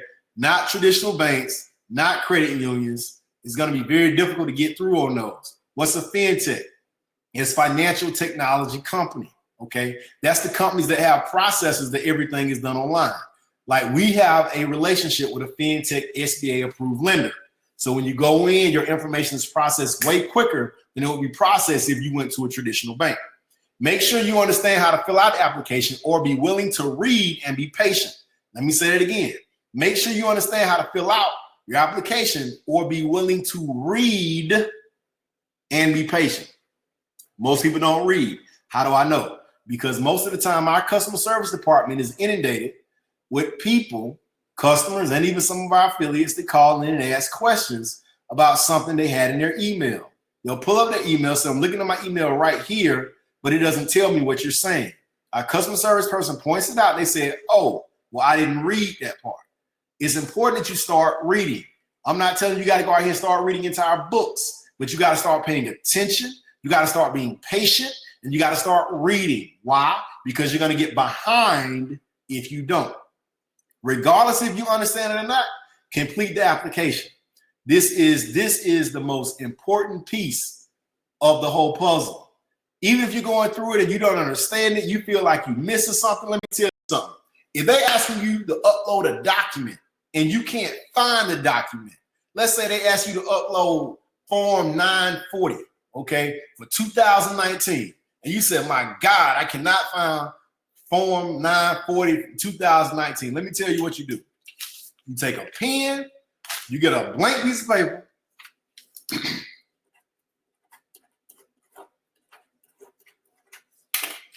I wrote Form 940 2019. I'm gonna scan that bad boy and I'm gonna upload it. And you may say, Rico, you're joking. You're not serious. No, I'm deadly serious. See, I don't know what Form 940 is, but check this out. Once the loan officer processes my application, they call me and they say, hey, your application is up for review, but you need Form 940. Oh, well, my goodness. I made it to review because I got my stuff in quickly. So what I'm going to do is submit everything I can right now, regardless of if I got it or not. So by the time I get the phone call from the loan officer, my stuff will already be ready in the process. I say, oh yeah, I got 940 right here. See, because it might have took you 2 weeks to get the phone call, but because your application was completed with all the documentation needed, you got processed before somebody else who had an incomplete application. Everybody follow me? I'm trying to help y'all out. They call this, again, free game. All right. So if you don't understand the process, just upload a blank document, write it down, and you can always go back and complete the application later. All right. That's important. Very important that you do that, but still finish the applications. Check this out. It's easy enough to Google answers and read. But if you need help, paying someone may not yield a return. Be very wary of this, all right? You know, I got a CPA that actually charges like $2,500 per pair, either the EIDL application process and finish that for you, or the PPP application process, they'll charge $2,500 for one or the other, or $5,000 for both. Okay, and after they did a little presentation, after they rolled out with everything, I was almost about to do it, but let me tell you the reason why I didn't. I went through the application process myself, and I was like, this ain't that hard. But guess what? In America, we have something called capitalism. Okay, so at the end of the day, they're providing professional service to take care of it for you, but I saved $5,000 doing it myself. You can do the same exact thing. Things that you don't understand, just Google it and find it. But if you pay somebody else to do it, you got to understand that you may not get processed and you may not get the loan. So that means you're going to be out of $2,500 or $5,000 for nothing. So it's better for you to grow and get through this situation. By the way, y'all don't call us asking us what to put in your EIDL application or your PPP application. Don't get on the messenger tomorrow and do that on our chat. You know, first of all, we're not certified public accountants. Second of all, our staff is here to do what we do. We're offering you this free information right now, but it's important for you to understand that you need to figure it out, or you need to get with your accountant, because if something comes back wrong on your application, we're not going to be held liable for that. That's why we don't want to tell you what you need to put. It's important for you to be able to do that on your own. And I'm going to have some information here for you shortly if you're still going to need help. So it's important. I want you to write this down. Somebody type this in the comments. Pay for information to do it, not the service for someone else to do it for you. All right. Pay for the information to do it, not service for someone else to do it. That's very important. Now, I believe that. And if you want to pay somebody $3 grand, $5 grand, $10 grand, it's people charging it, and there's people that pay it. But you should pay for the information to do it. What do I mean by paying for the information to do it? I'm about to show you here shortly. But you just apply as soon as possible. Check this out. Now, there's a webinar going on tomorrow that is non-sponsored by Novae. That means I have nothing to do with these guys. You know, I do not know them personally. They do have an online presence. They have shared some very helpful information. And what I do know is this: they're offering a webinar tomorrow that's typically $350, but they only charge you $100 for the webinar. Okay, they charge $350 through the whole first stimulus. Now they're charging $100 because this guy that I do know, he's actually giving a discount of $250. It's a free preview on this website. Novae doesn't get any money off of this. I don't get any money off of this. There's no affiliate program. All this goes straight to their company. So with that being said, don't call us asking us about the webinar because we don't know anything about the webinar. I will not be on the webinar. But let me tell you the reason why you might want to be on the webinar if you just totally don't understand anything, or it's going to be too difficult for you to learn about the PPP and about the EIDL. Because on this webinar, they're actually going to help you understand the differences between all these different loan programs for self-employed people and small business owners. And also they're going to have, a whole question answer section is going to be live. So you can ask all your questions that you probably want to ask us that we're not going to answer. Okay. But so it's going to go through all these different things. If you got employees, if you don't have employees, you know how to prepare your Schedule C. If you're self-employed, okay. So that's what you are. If you're independent contractor, you own a business, you still have a Schedule C. You're self-employed. They're going to talk about the payroll forms and the different documentation. They're going to talk about how to calculate the different amounts. They're going to have an open question and answer session. And even if you can't join, if you can't attend, you can access the recording and download all the handouts later. But it's only $100. Again, we don't control this. It's their website. They're taking the money. They're giving the information. But out of everything I've seen out there, this is the most affordable. And they're going to tell you exactly what to do. And they're going to answer all your questions. If you can't read it yourself, if you can't Google and find the answers yourself, and I would recommend you try to do all that at night. If you can't do it yourself, get on this webinar tomorrow, and they're going to try to help you with it. If somebody could put that in the comments, the website in the comments, that would be great. Okay. That's bit.ly/PPP Brian. Okay. Somebody drop that in the comments for me before I go to the next slide. So I won't have to come back to it. Again, this is not a Novae sponsored event. So even if you watch this in the future, you're gonna miss the webinar. Maybe they'll sell it later. All right. Somebody gonna drop that in the comments for me. Maybe y'all already did. I just don't know. All right. So I'm gonna keep rolling since I don't see it in the comments. There you go. Thank you, Credit Couple. All right. So where can you apply? We already talked about last time. You apply to, the banks, the credit unions, online certified SBA lenders. Of course, on our website, we have that. So if you go to our webpage, novaemoney.com, / the affiliate who referred you to the webinar, click on the COVID-19 resources. It'll take you to the PPP loan. You can apply now. If you haven't applied, make sure you go ahead and do it right away. Okay. With the EIDL and the loan advance, you can also do it through our website, but you're going to click on the SBA disaster loan EIDL, and that'll take you to the SBA's website, or you can just go directly there, sba.gov/disaster. Neither one of these you actually have to pay to apply for. It's totally free to apply. There's no obligation to take the loan. EIDL, maximum unsecured loan of $25,000. If you take anything above $25,000, they're going to try to get you to secure it with some type of collateral.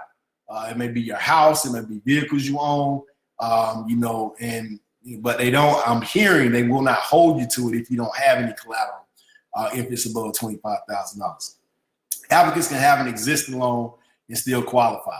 All right, so let's get into this because it's important. Hopefully, y'all still on here because I know we got a lot of people, but I'm about to get to some really good information. If anybody jumped off, they're gonna hate they jumped off because this is a really good part. The alternative plan.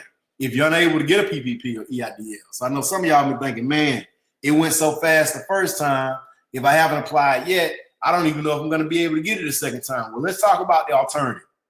What's the plan B if you're not funded? Okay. It's not the end of the world. First thing you want to do is you might want to revamp your business model, okay, to drive revenue in a different way if need be. Number two, you want to limit your expenses during the uncertainty. Very important that you do that. Limit your expenses. You may have all kind of great ideas, but you want to mitigate your potential losses by being able to, keep your expenses to a minimum until we figure out where this thing is going, especially depending on what type of business you own. You want to look for a beneficial support group and guidance. You want to diversify and supplement your income while remaining focused on whatever the goal is, okay? Because if you get into a point where revenue is starting to slide, you can't just, continue being single-minded if it slides to a point where you can't pay your bills, and then you may be into some real trouble. So you want to do something that could potentially supplement your income and still remain focused on your goal, okay? Then, lastly, you want to look beyond the PP and the EIDL loans. There's different kind of funding out there outside of that. First thing that you want to consider, and everybody's on here, you want to consider these things. And if y'all could, type these into the chat as I'm talking about it, because everybody want to be able to go back and look this up. So tonight, y'all need to Google the U.S. Chamber of Commerce. Okay, they have a new program called the Save Small Business Fund. Now, with this program, you got to have in between 3 to 20 employees, but they're giving away a $5,000 grant to multiple businesses. You got to have between 3 to 20 employees. All right, so that's the U.S. Chamber of Commerce with the Save Small Business Fund. Google that tonight. SBA. They have the Express Bridge loans up to $25,000. Now they're making it relatively easy to get approved for these loans. Now these loans are going to start at about 6 or 7%, and they're going to be term loans, but they're going to reduce, the qualifications. Like they're not going to make you qualify with 1 or 2 year tax returns. They're not going to make you have a 680 credit score. You could be down maybe even at 600 and still get approved for this particular type of loan. So that's another type of funding as well. The Express Bridge loan up to $25,000. The SBA also has debt relief for current and new SBA loans. Well, what is that? If you already have an SBA loan, you can actually get the next 6 months of your payments waived, okay? If you have a new SBA loan, the same exact thing. You can get the next 6 months of your payments waived or put on the back end of the loan. I don't necessarily know all of the fine details to that program, but again, they're helping out individuals who get approved for new or they have current SBA loans. Also, the Federal Reserve is putting out up to $600 billion. Now, I don't even understand why they're not talking about this publicly. Because, you know, the PPP loan, first, they put $349 billion in it. Okay, then this other one, they put $310 billion in it. So this fund, the Main Street Lending Program, is almost the same thing that the PPP loan is talking about, okay? Federal Reserve, all right? So you want to Google it tonight. Main Street Lending Program from the Federal Reserve. There's something new that came out, but, you know, they're putting out money and making it available to businesses out there. So y'all need to check that out. There's also various grants and loans that they have available now in states, cities, and municipalities. Okay, very important that you just Google whatever state you're in and put, you know, coronavirus, like if you're in the state of Georgia, Georgia coronavirus grants, Georgia coronavirus loans, Atlanta, you know, pandemic grants, Atlanta pandemic loans. Everybody follow me. All right, all you got to do is a little research. There's a lot of money that's out there because a lot of this money that was in the stimulus got divvied up in so many ways. It still may be a large concentration in areas that most people are not even thinking about that could be grants. Well, you don't have to pay it back. So those are areas you want to look at. Also, there's something called the Employee Retention Credit. Okay, so if you don't get the PPP, you may want to go ahead and make sure you can apply for the Employee Retention Credit. So you want to Google that. How do I get the Employee Retention Credit? It provides up to $5,000 refundable credit for each full-time employee you retain between March 13th and December 2020. Again, so, you know, that's something and I don't know much about that program because obviously it's not as talked about as all these loan programs and everything they're putting out here. You got to remember all this money that they're giving away, right? All the money that they're giving away is going towards the national debt, and the national debt actually creates an income stream for other people who actually has ownership in that debt being paid back. And obviously the vast majority of people that look like us, and the vast majority of people in America, do not have any ties to the money that's being paid back on the national debt unless their family's probably wealthy or unless they, you know, invest into some mutual funds or private equity funds that are associated with the money that's being paid back on the national debt. You know, so it's important that you realize this free money is cool right now if you need to get stable, but that's not what you're shooting for. Don't get excited about that free money because that makes you comfortable so you won't have to go out here and figure out how to get the money. See, if you get good at making money, you'll never have a money problem again for the rest of your life, right? And it may be a foreign subject to you, right? You know, but what I want you to believe is that I want you to really believe you don't have to struggle. Like if you can believe that, own that, and write that thing down and just start saying it over and over again. I'm not going to struggle. Like you got to wake up saying that thing, looking in the mirror and believing that thing. You know, I will be wealthy. I am a millionaire. That type of language, over the course of time, what happens is your brain starts to make you act out what you believe. Now, I want that to sink in for a minute because believe it or not, that's already happened. Like your brain makes you act out what you believe. See, if you're not where you want to be financially, believe it or not, that's kind of like a sentiment of what you believe.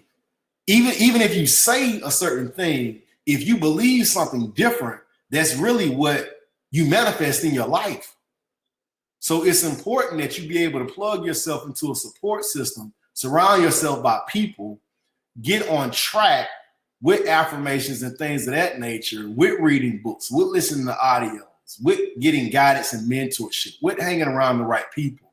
It starts making you believe you can be wealthy. Because when you start believing something wholeheartedly, you start acting it out in your life. All right. So that's another one, man. It's really, really some of you gonna make millions if you embrace what I just told you. Watch. All right. And lastly, traditional funding for good borrowers. So you want to make sure you jot that one down as well. Traditional funding for good credit borrowers. If you have above a 700 credit score, you need to be trying to, get money there as quickly as possible, access the money. I wouldn't necessarily say take out a loan unless you had an immediate need for it, because obviously you got to service that debt. And unless you invest in that into somewhere that's going to pay you back more interest than you're actually paying in interest, it wouldn't make sense to actually get the loan unless you're going to turn that money into some money. But you want to make sure you can get things like revolving lines of credit, whether that be credit cards. It's very difficult to get traditional term loans right now. But you want to be able to gain access to as much funding if you need it as possible. So if the market stops bearing available loans or open credit lines, you'll already be good to go. And that's the difference that's going to be between businesses that make it and businesses that fail, or people who prepare and are able to have access to that capital they need to keep them going, even when things slow down. All right. So lastly, what you should do now, tips to make it through the financial crisis. We talked about this last time. If you didn't catch my last webinar, it's important that you catch this information real quick. I'm going to fly through it and we're going to start taking questions. Number one, you want to apply as soon as possible for these loan programs, not just the PPP and the EIDL, but the other loan programs that I talked about as well. Very, very, very important. Number two, get as much unsecured revolving credit capacity as possible.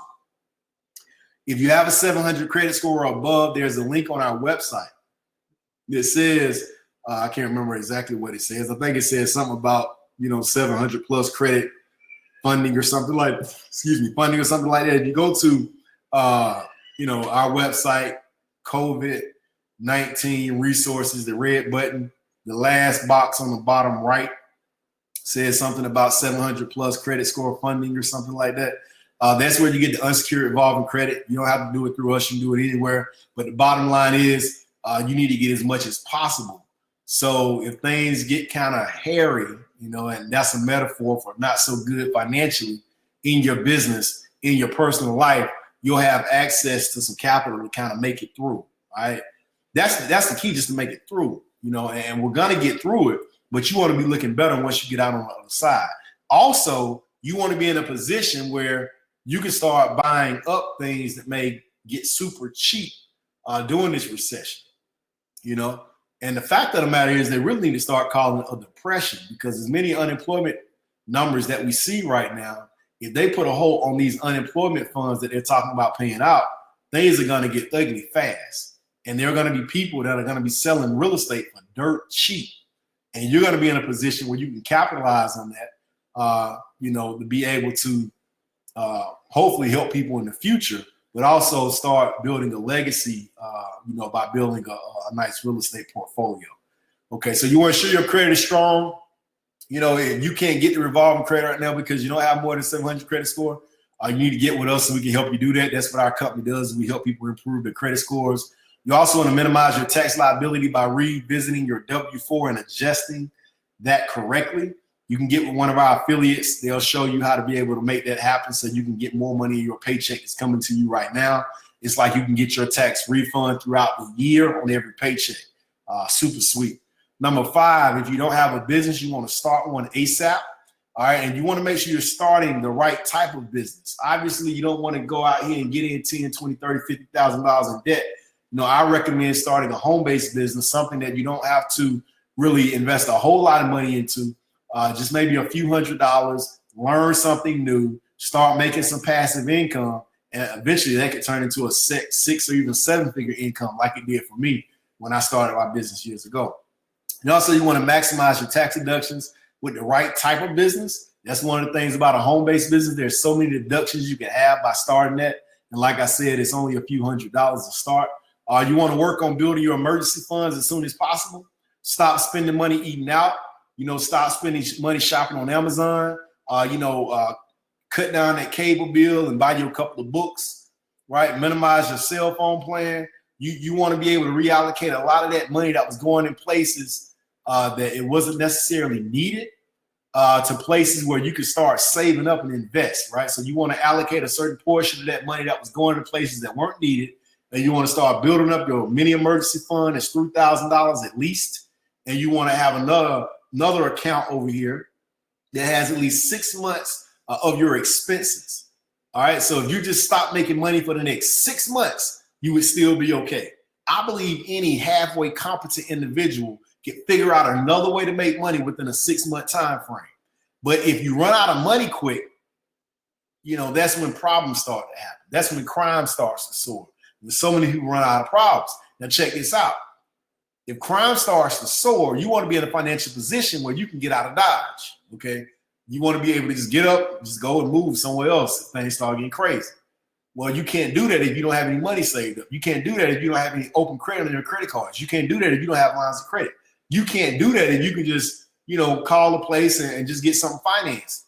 That's why you got to get your credit right. That's why you got to start making more money so you can have some money in these funds so you can be ready. Don't be scared. You got to be prepared. Okay, let's get these funds up. Let's shift your, let's go ahead and adjust your W-4 so we can get you more money coming into your check. Let's start your business so you can start making some money. Let's get your credit right so you can get your credit lines. Somebody gonna make it out of this thing, and they're gonna make it out of this thing looking way better than they did when they were going into this thing. But the question is it gonna be you? Is it gonna be you? If it's gonna be you, I want to say it's gonna be me. I want you to just drop that in the comments. It's gonna be me. I want y'all to motivate somebody that ain't saying it, but it should be them. Like, you gotta know it's gonna be you. You gotta tell everybody around you it's gonna be you.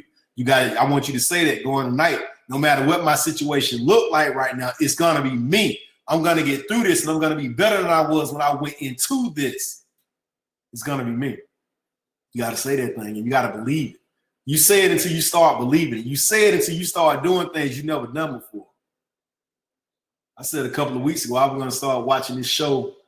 I don't even know if it's there. I think it's a Showtime show or something like that, because I haven't watched TV shows in years. And I started watching the show. I watched like 8 shows in 2 days. And that was 2 weeks ago, I think. No, I can't get into it. It was a great show, but I just got some more important stuff to do. I got more important stuff to do. And right now I'm focused on winning. I'm focused on providing a way, not only for my family, but providing a way for something so big that other people can fit inside the goals. I want you to have goals so big that other people's goals can fit inside your goals. Think about that. Like, some people don't have goals, period. But what if your goals can be so big that other people's goals can fit inside your goals? I know that got to get some of y'all excited. That just kind of gave me a chill thinking about it. Because what we're doing right here with Novae is special.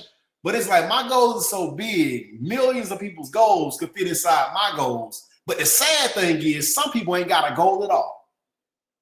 But I digress. Number 8, budget and shift cash flow to bills, bypass to pay down debt. So you may have certain bills you have that may let you go into some type of forbearance, whether it be your mortgage, whether it be your car insurance. Your company that has your car loan might let you go a couple of months without reporting it to the car, the car loan people, whatever the case may be.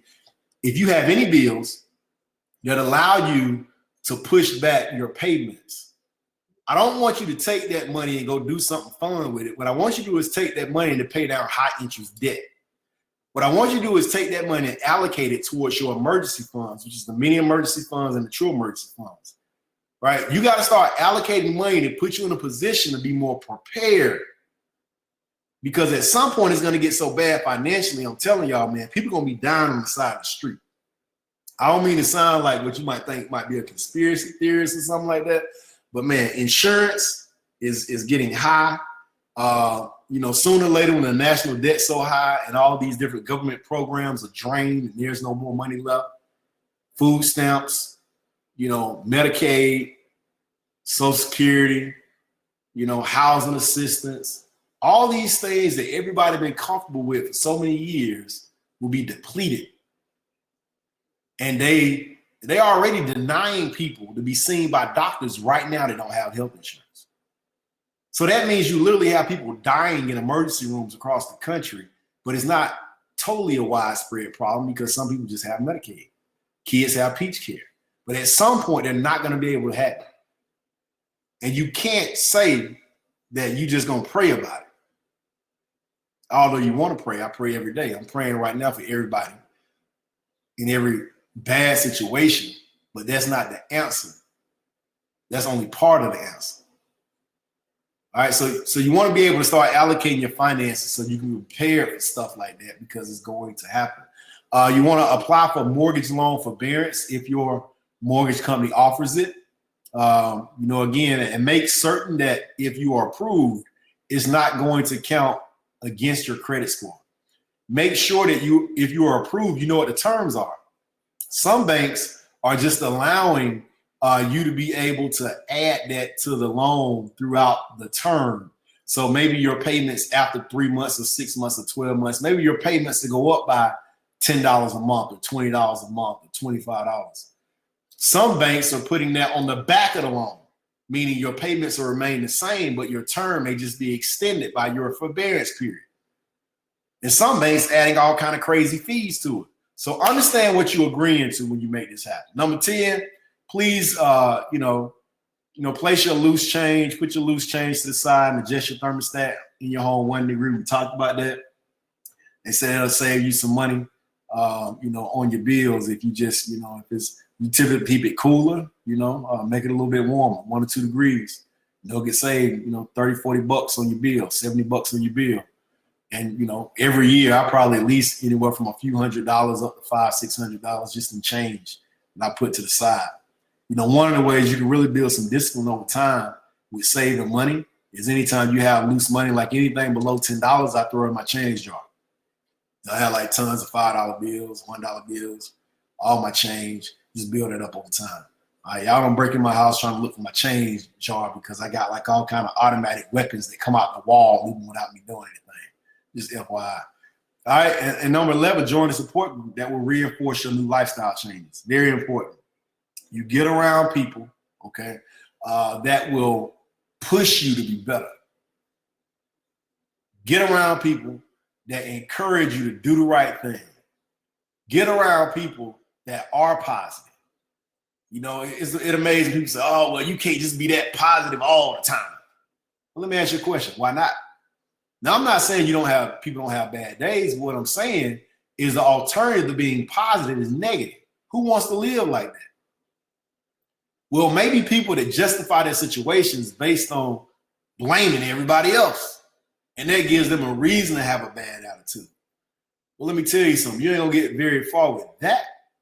You ain't gonna get very far with that kind of association. You ain't get very far with that kind of attitude. Most times people got that kind of attitude, like their finances suck. So you want to get yourself together. All right. So what's next? Make sure you text that 94253 new money. Text that so you can get on our list. Other than that, you want to contact the affiliate that referred you to our webinar tonight. We offer free credit consultations. Don't go to our website, setting up a consultation, learn about the PPP loan. I'm going to tell my staff to just refer you to the video. They can't answer any of those questions because we have a job to do with helping people continuously put themselves in a position to have better credit, put themselves in a position to have better finances, to get funding they need, to build their business credit. So only call us or contact us, if you're interested in our services. I just wanted to take the time together to put together this information and give you a perspective, not just information, but give you a perspective on what to do with information. So with that being said, I'll take questions. Some of y'all probably didn't went to sleep because I know y'all be going to bed early, either y'all. And the number again is somebody asked for the number, 94253. You're going to text new money to 94253. All right.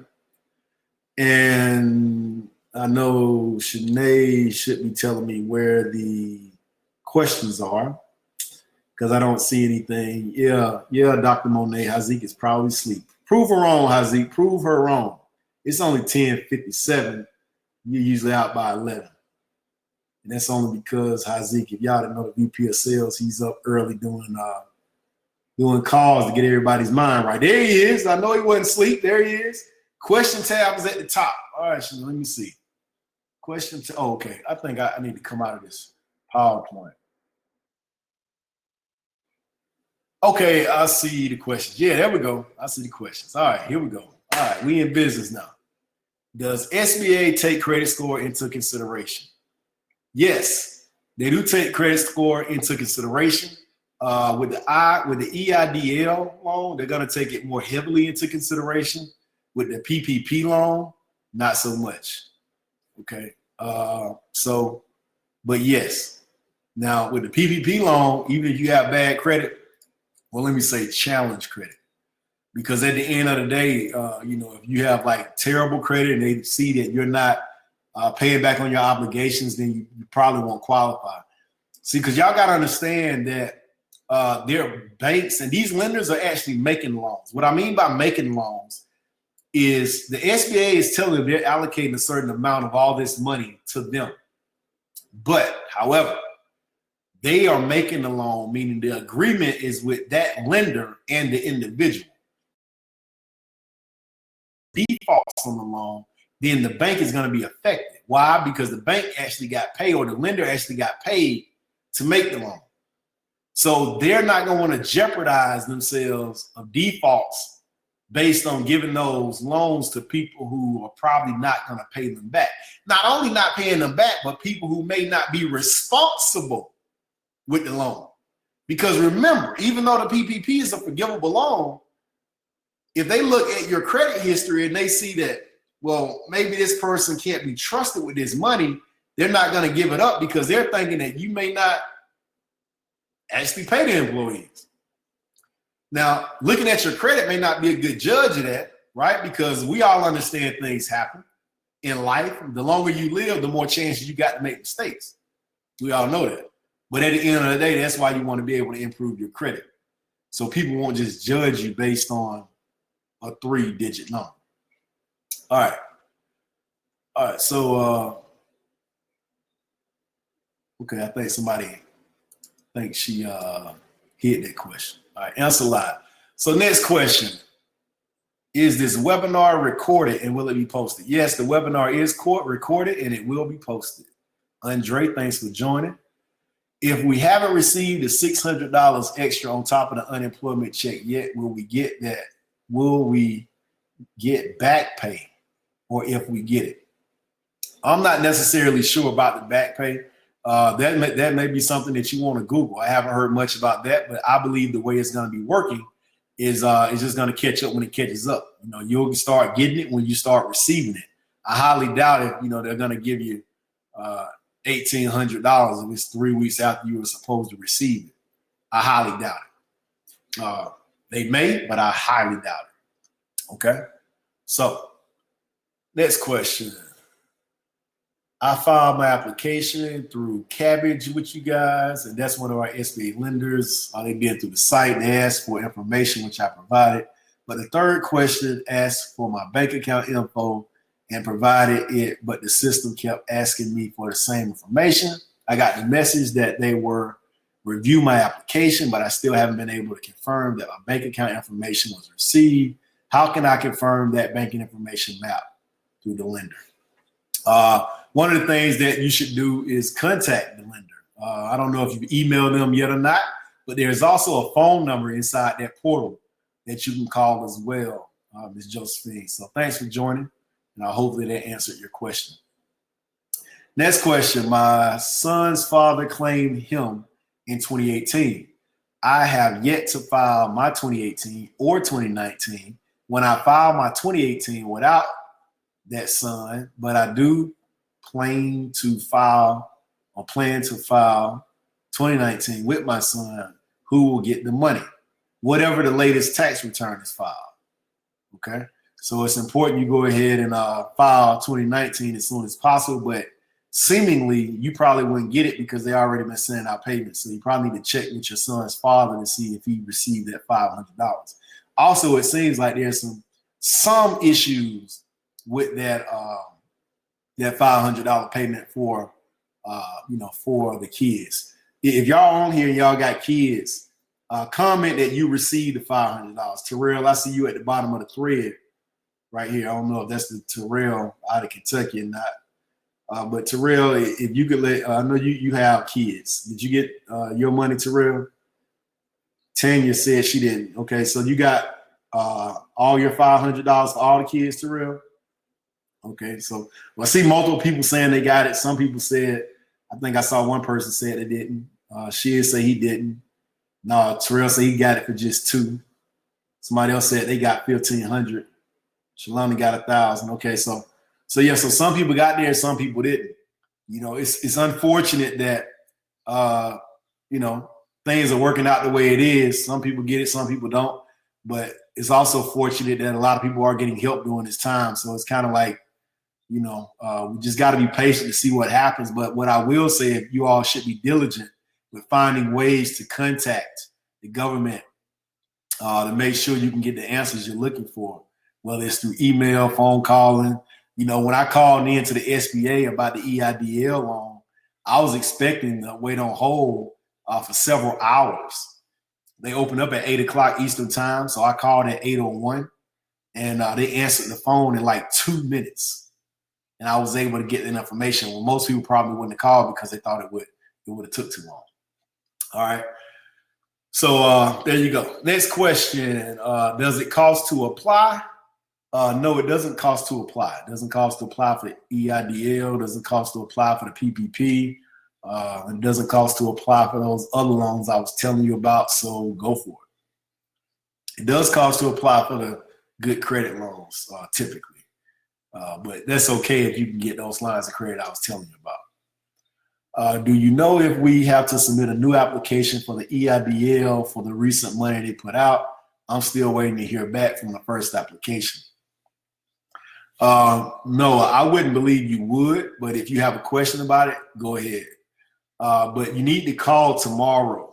Let me see if I text somebody the number today for the EIDL. Let me see if I got that still. I'll tell y'all what it is.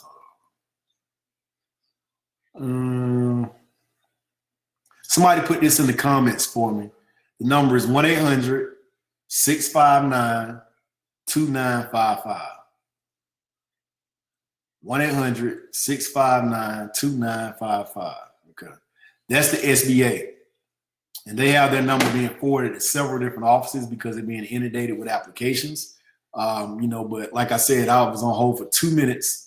They got me on the phone with somebody, and that person told me they had put the loan advance in our account. And, you know, now we're just being reviewed to see how much money we're going to get for the loan. All right. So call that number tomorrow, credit couple. Oh, no. This question looks like it was asked to the credit couple by Danielle. I'm sorry. Brian, what if a child is over 16 and was claimed? Will they be eligible for the $2,000 per month? Now, Brian, that's a great question. You know, I wouldn't get too excited about that $2,000 per month stimulus payment. In fact, I do not want that to happen. As much as people want it to happen, it's going to be bad for the economy.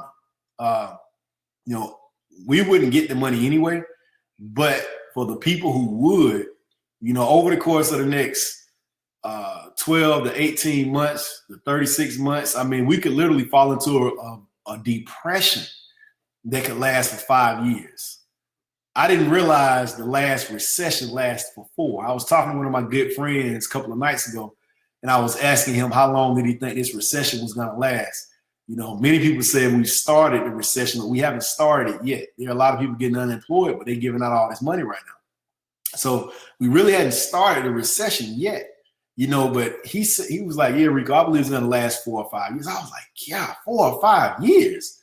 I was like, you really believe it's going to be that long? He said, yeah. He said, well, the last recession lasted about 4 or 5 years. I was like, what? Really? You know, and I wasn't really conscious of it because during that time, I was making a lot of money, you know, in the network marketing industry. And I had real estate. I lost a lot of money because I had several homes. I mean, it was, you know, terrible situation, you know, but I came out on top because I was prepared during that whole situation. That recession didn't affect me. So therefore, I really didn't remember how long it was, but they said 4 to 5 years. Well, we're facing that same thing, you know, here shortly. Like, man, how is that going to look? You know, so, you know, hopefully people are going to be able to get through this and companies are going to be innovative and we can get through it together. But I don't think the $2,000 thing is going to be the answer. If it does come out, cool. But it's just going to hurt. It's not going to hurt people who got a lot of money. It's going to hurt people who thinking they're going to get this money. and it's going to be fine for them. It's really going to hurt them. But to answer your question, more than likely, like if this does happen, if you claim someone that's over 16, no, they will not get the $2,000 per month. That's going to be for someone who's not a dependent, right? And actually working, because in some states, I know in Georgia, you can start working at 14 part-time. So if somebody's at least 16 and they have taxes, they're doing their taxes, then they'll be able to get that $2,000 per month. All right, next question. What if you're head of household with dependents? I'm assuming you're talking about the $2,000 per month. If you're head of household with dependents, I guess it depends on who those dependents are. So maybe that's something else that we got to watch, because they don't have exact terms. And as Kimberly, I see you still green, so I'm assuming you're still here. They don't have exact terms on that $2,000 per month stimulus, because, again, it's just hypothetical right now. Cameron asks, what about child support? They took my $1,200 and applied it there, which is fine, but every check plus my normal payment I send also. Yeah, Cameron, that's something that you want to get with the child support people on, because I have no idea how that works. But at least it's good to know that they did, apply that $1,200 so your child could be able to take advantage of those funds. Donald, how are they creating these funds? Yeah, so we covered that, Donald, by this national debt that's being created. So people think they just printing money, when that's kind of the deal, but the national debt is actually backed, by notes, whether they're bonds, things of that nature, corporate bonds, debt bonds, equity. It all backs all this money is given out. So it's going to have to be paid one way or the other. And yeah, we have to submit another application for EIDL for the new money. I'm still waiting to hear back. I answered that question. Again, call that number in the morning, but when in doubt, act anyway. So what if you got terminated, Tanya?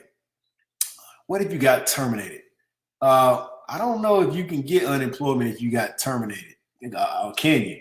Can anybody answer that? Do y'all know if that's the way? Because they didn't have any provisions in the information that they put out about termination. But if you get terminated, can you actually get unemployment? Can somebody answer that in the chat?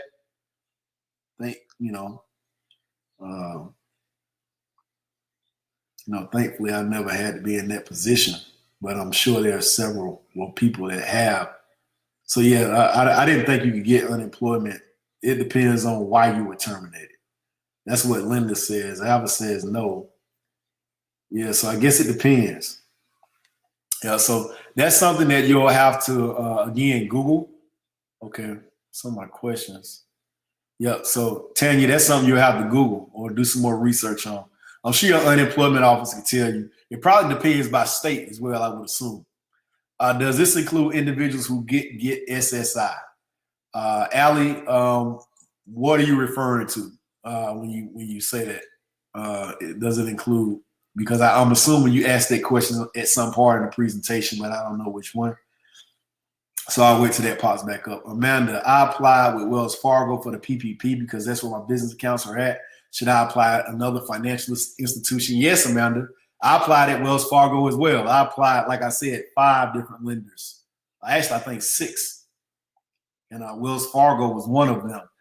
I was trying to see which one was going to approve me first. So for those of you who are in process right now, it may be a good idea for you to apply. I believe that we have about 3 different fintechs on our website right now. So depending on how many applications are being routed to where, they'll put you into a different one. Josephine, can you collect unemployment if you receive the monthly stimulus check if they approve it? Yeah, that's a good question, Josephine. That would be absolutely ludicrous. Obviously that would be a great thing for some people, but it just makes you wonder, like, man, I mean, what are they doing? I mean, imagine that. If you were getting $600 extra a week on top of your unemployment. Let's say if you would get $400 unemployment a week, that's $1,000 a week unemployment. Then they're gonna give you $2,000 a month. That's $6,000 a month. You're a married couple. That's $8,000 a month. There will be people making, double or triple what they were making on their job just sitting at home. Y'all understand why that's a problem? Do y'all understand why that's like not even remotely logical? Like that should scare you. That should scare you. All right, because like it ain't good. It's not good. I mean, it's almost like them saying they're gonna open up Georgia for barbershops and salons and bowling alleys. They're loosening the regulations so people can go back to church in the midst of this pandemic right now. It's like, nah, man, something's happening. All right. They responded in the comments. I tagged you, but you've been talking. So. All right. Shanae tell me to hurry up, y'all. So you got to get out of here soon. All right. So, Allie, you tagged me. Okay, here we go. If you apply for the EDIL but didn't see an approval letter or email but received the deposit. That's not Allie. Oh, that's Jamie. What you said above? Okay, let me ask this. How can you find out the amount you're approved for? So, Jamie, they're going to let you know the amount you're approved for. If you receive a deposit, congratulations, but your paperwork should be coming sooner or later. If not, just call the number that I gave out. Do the stimulus payout dates apply to those? Those questions are added to the top. So you're supposed to be answering Allie and then go back to the other questions you answered out of order. Right, yeah. So this is Allie right here. Okay. Do the stimulus payout dates apply to those that get Social Security? I believe the individuals that are supposed to get Social Security have already been paid. But if they get Social Security and they haven't been paid and they have other income, it should fall within those dates, then yes. And I'm clearing the questions out as you go. There's some more at the top. Yeah, I see those up here. On that now. So if you apply for EDIL but didn't see an approval letter, okay, I answered that.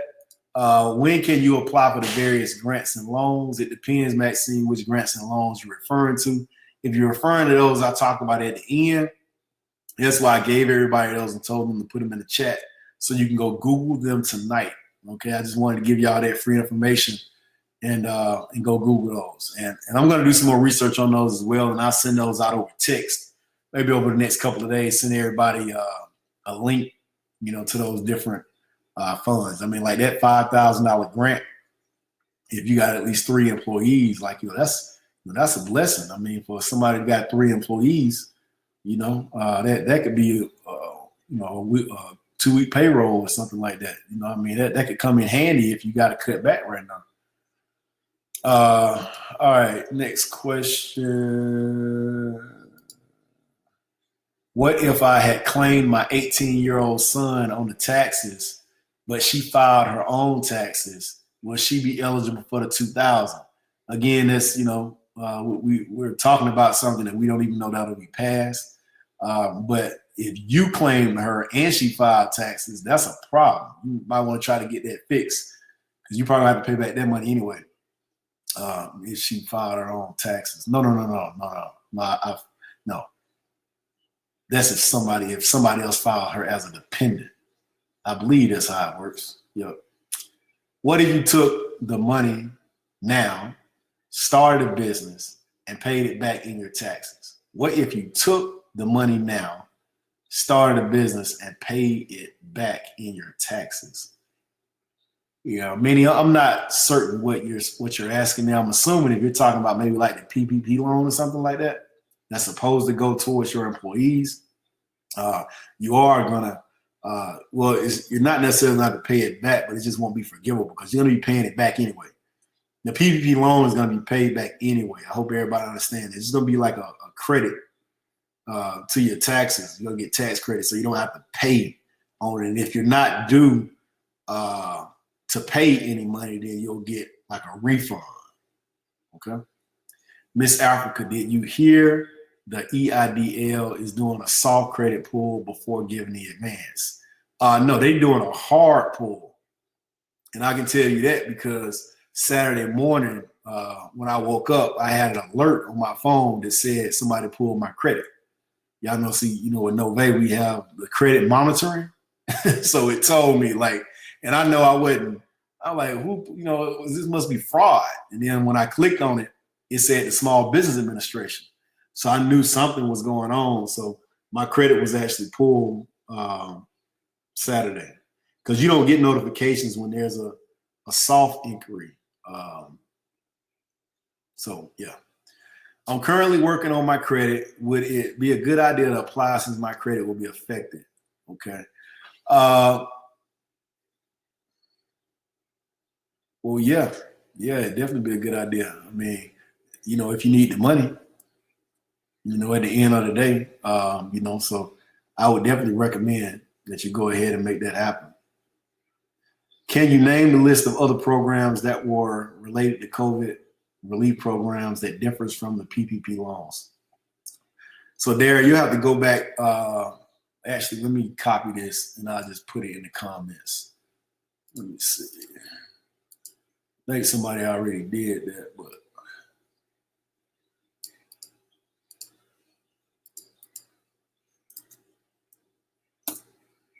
all right. So that's everything there. Okay. While we're putting money up and preparing for the possible recession, is there a particular place or type of account you would advise us to store these funds? Yeah, just a savings account. I mean, credit unions, sometimes they have higher yielding savings accounts. If you put it in other accounts like a money market or like a CD, and if you end up touching it, there may be some type of penalty associated with it. So you just need to let them know what the purpose of the account is for. If you know you're not going to touch the money and you can get a higher interest rate, that's a good idea. If you already have enough money, for your mini emergency fund, even your true emergency fund, and you don't need to touch it, even like your mini emergency fund, you might want to look at a municipal bond. You can get probably anywhere from 2 to 4% on that. It may be a little lower right now because of the volatility in the market, but typically they lock in, until it matures. So there you go. Let's see. Okay, looks like all the questions are answered. Shanae, I see question mark 24 up there, but okay. All right, so am I done? Any more questions?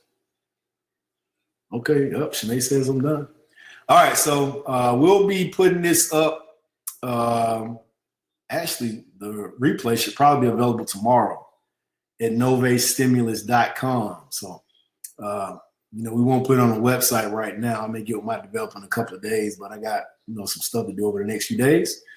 So you all be able to share this with other people that didn't catch it at novaestimulus.com. And listen, if you haven't applied, make sure you go ahead and apply. You can find all those links on our website. These other places, I'm going to get these on our website. I'm going to get links to those programs within the next few days, or at least by the beginning of next week, to have that up so everybody can have access to that. And if you also need money for your business and you don't have good credit, you can get what we call a credit partner. And that's somebody that family member, a potential business partner, or somebody that may just be interested in investing into your business, to utilize their credit as a credit partner to be able to get these revolving lines that we're talking about. But if you got any questions about any of that, you can set a business consultation on our website. If you got any questions about your personal credit, you can set a personal credit consultation on our website. But at the end of the day, let's do what's necessary to win. Don't get too stressed out or worried about the unknown. A lot of us are living in uncertainty right now. That's why the stock market is dang near trash right now, because there's a lot of uncertainty in the marketplace. People don't know what's going to happen. But you got to have faith that things are going to get better.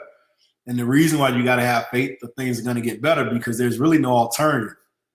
Having faith that things are going to get worse doesn't benefit you, and it doesn't motivate you to do anything. But if you feel like things are going to get better and you're going to come out on the winning end of all this is going on, and you believe God that that's going to happen, and you prepare for it, you're going to win. That's how we roll here at Novae. And hopefully that's how you roll in your household. With that being said, I appreciate y'all spending time with me this evening. God bless each and every one of you. Stay safe, stay at home, and let's continue to build towards our legacy. God bless and good night, everybody.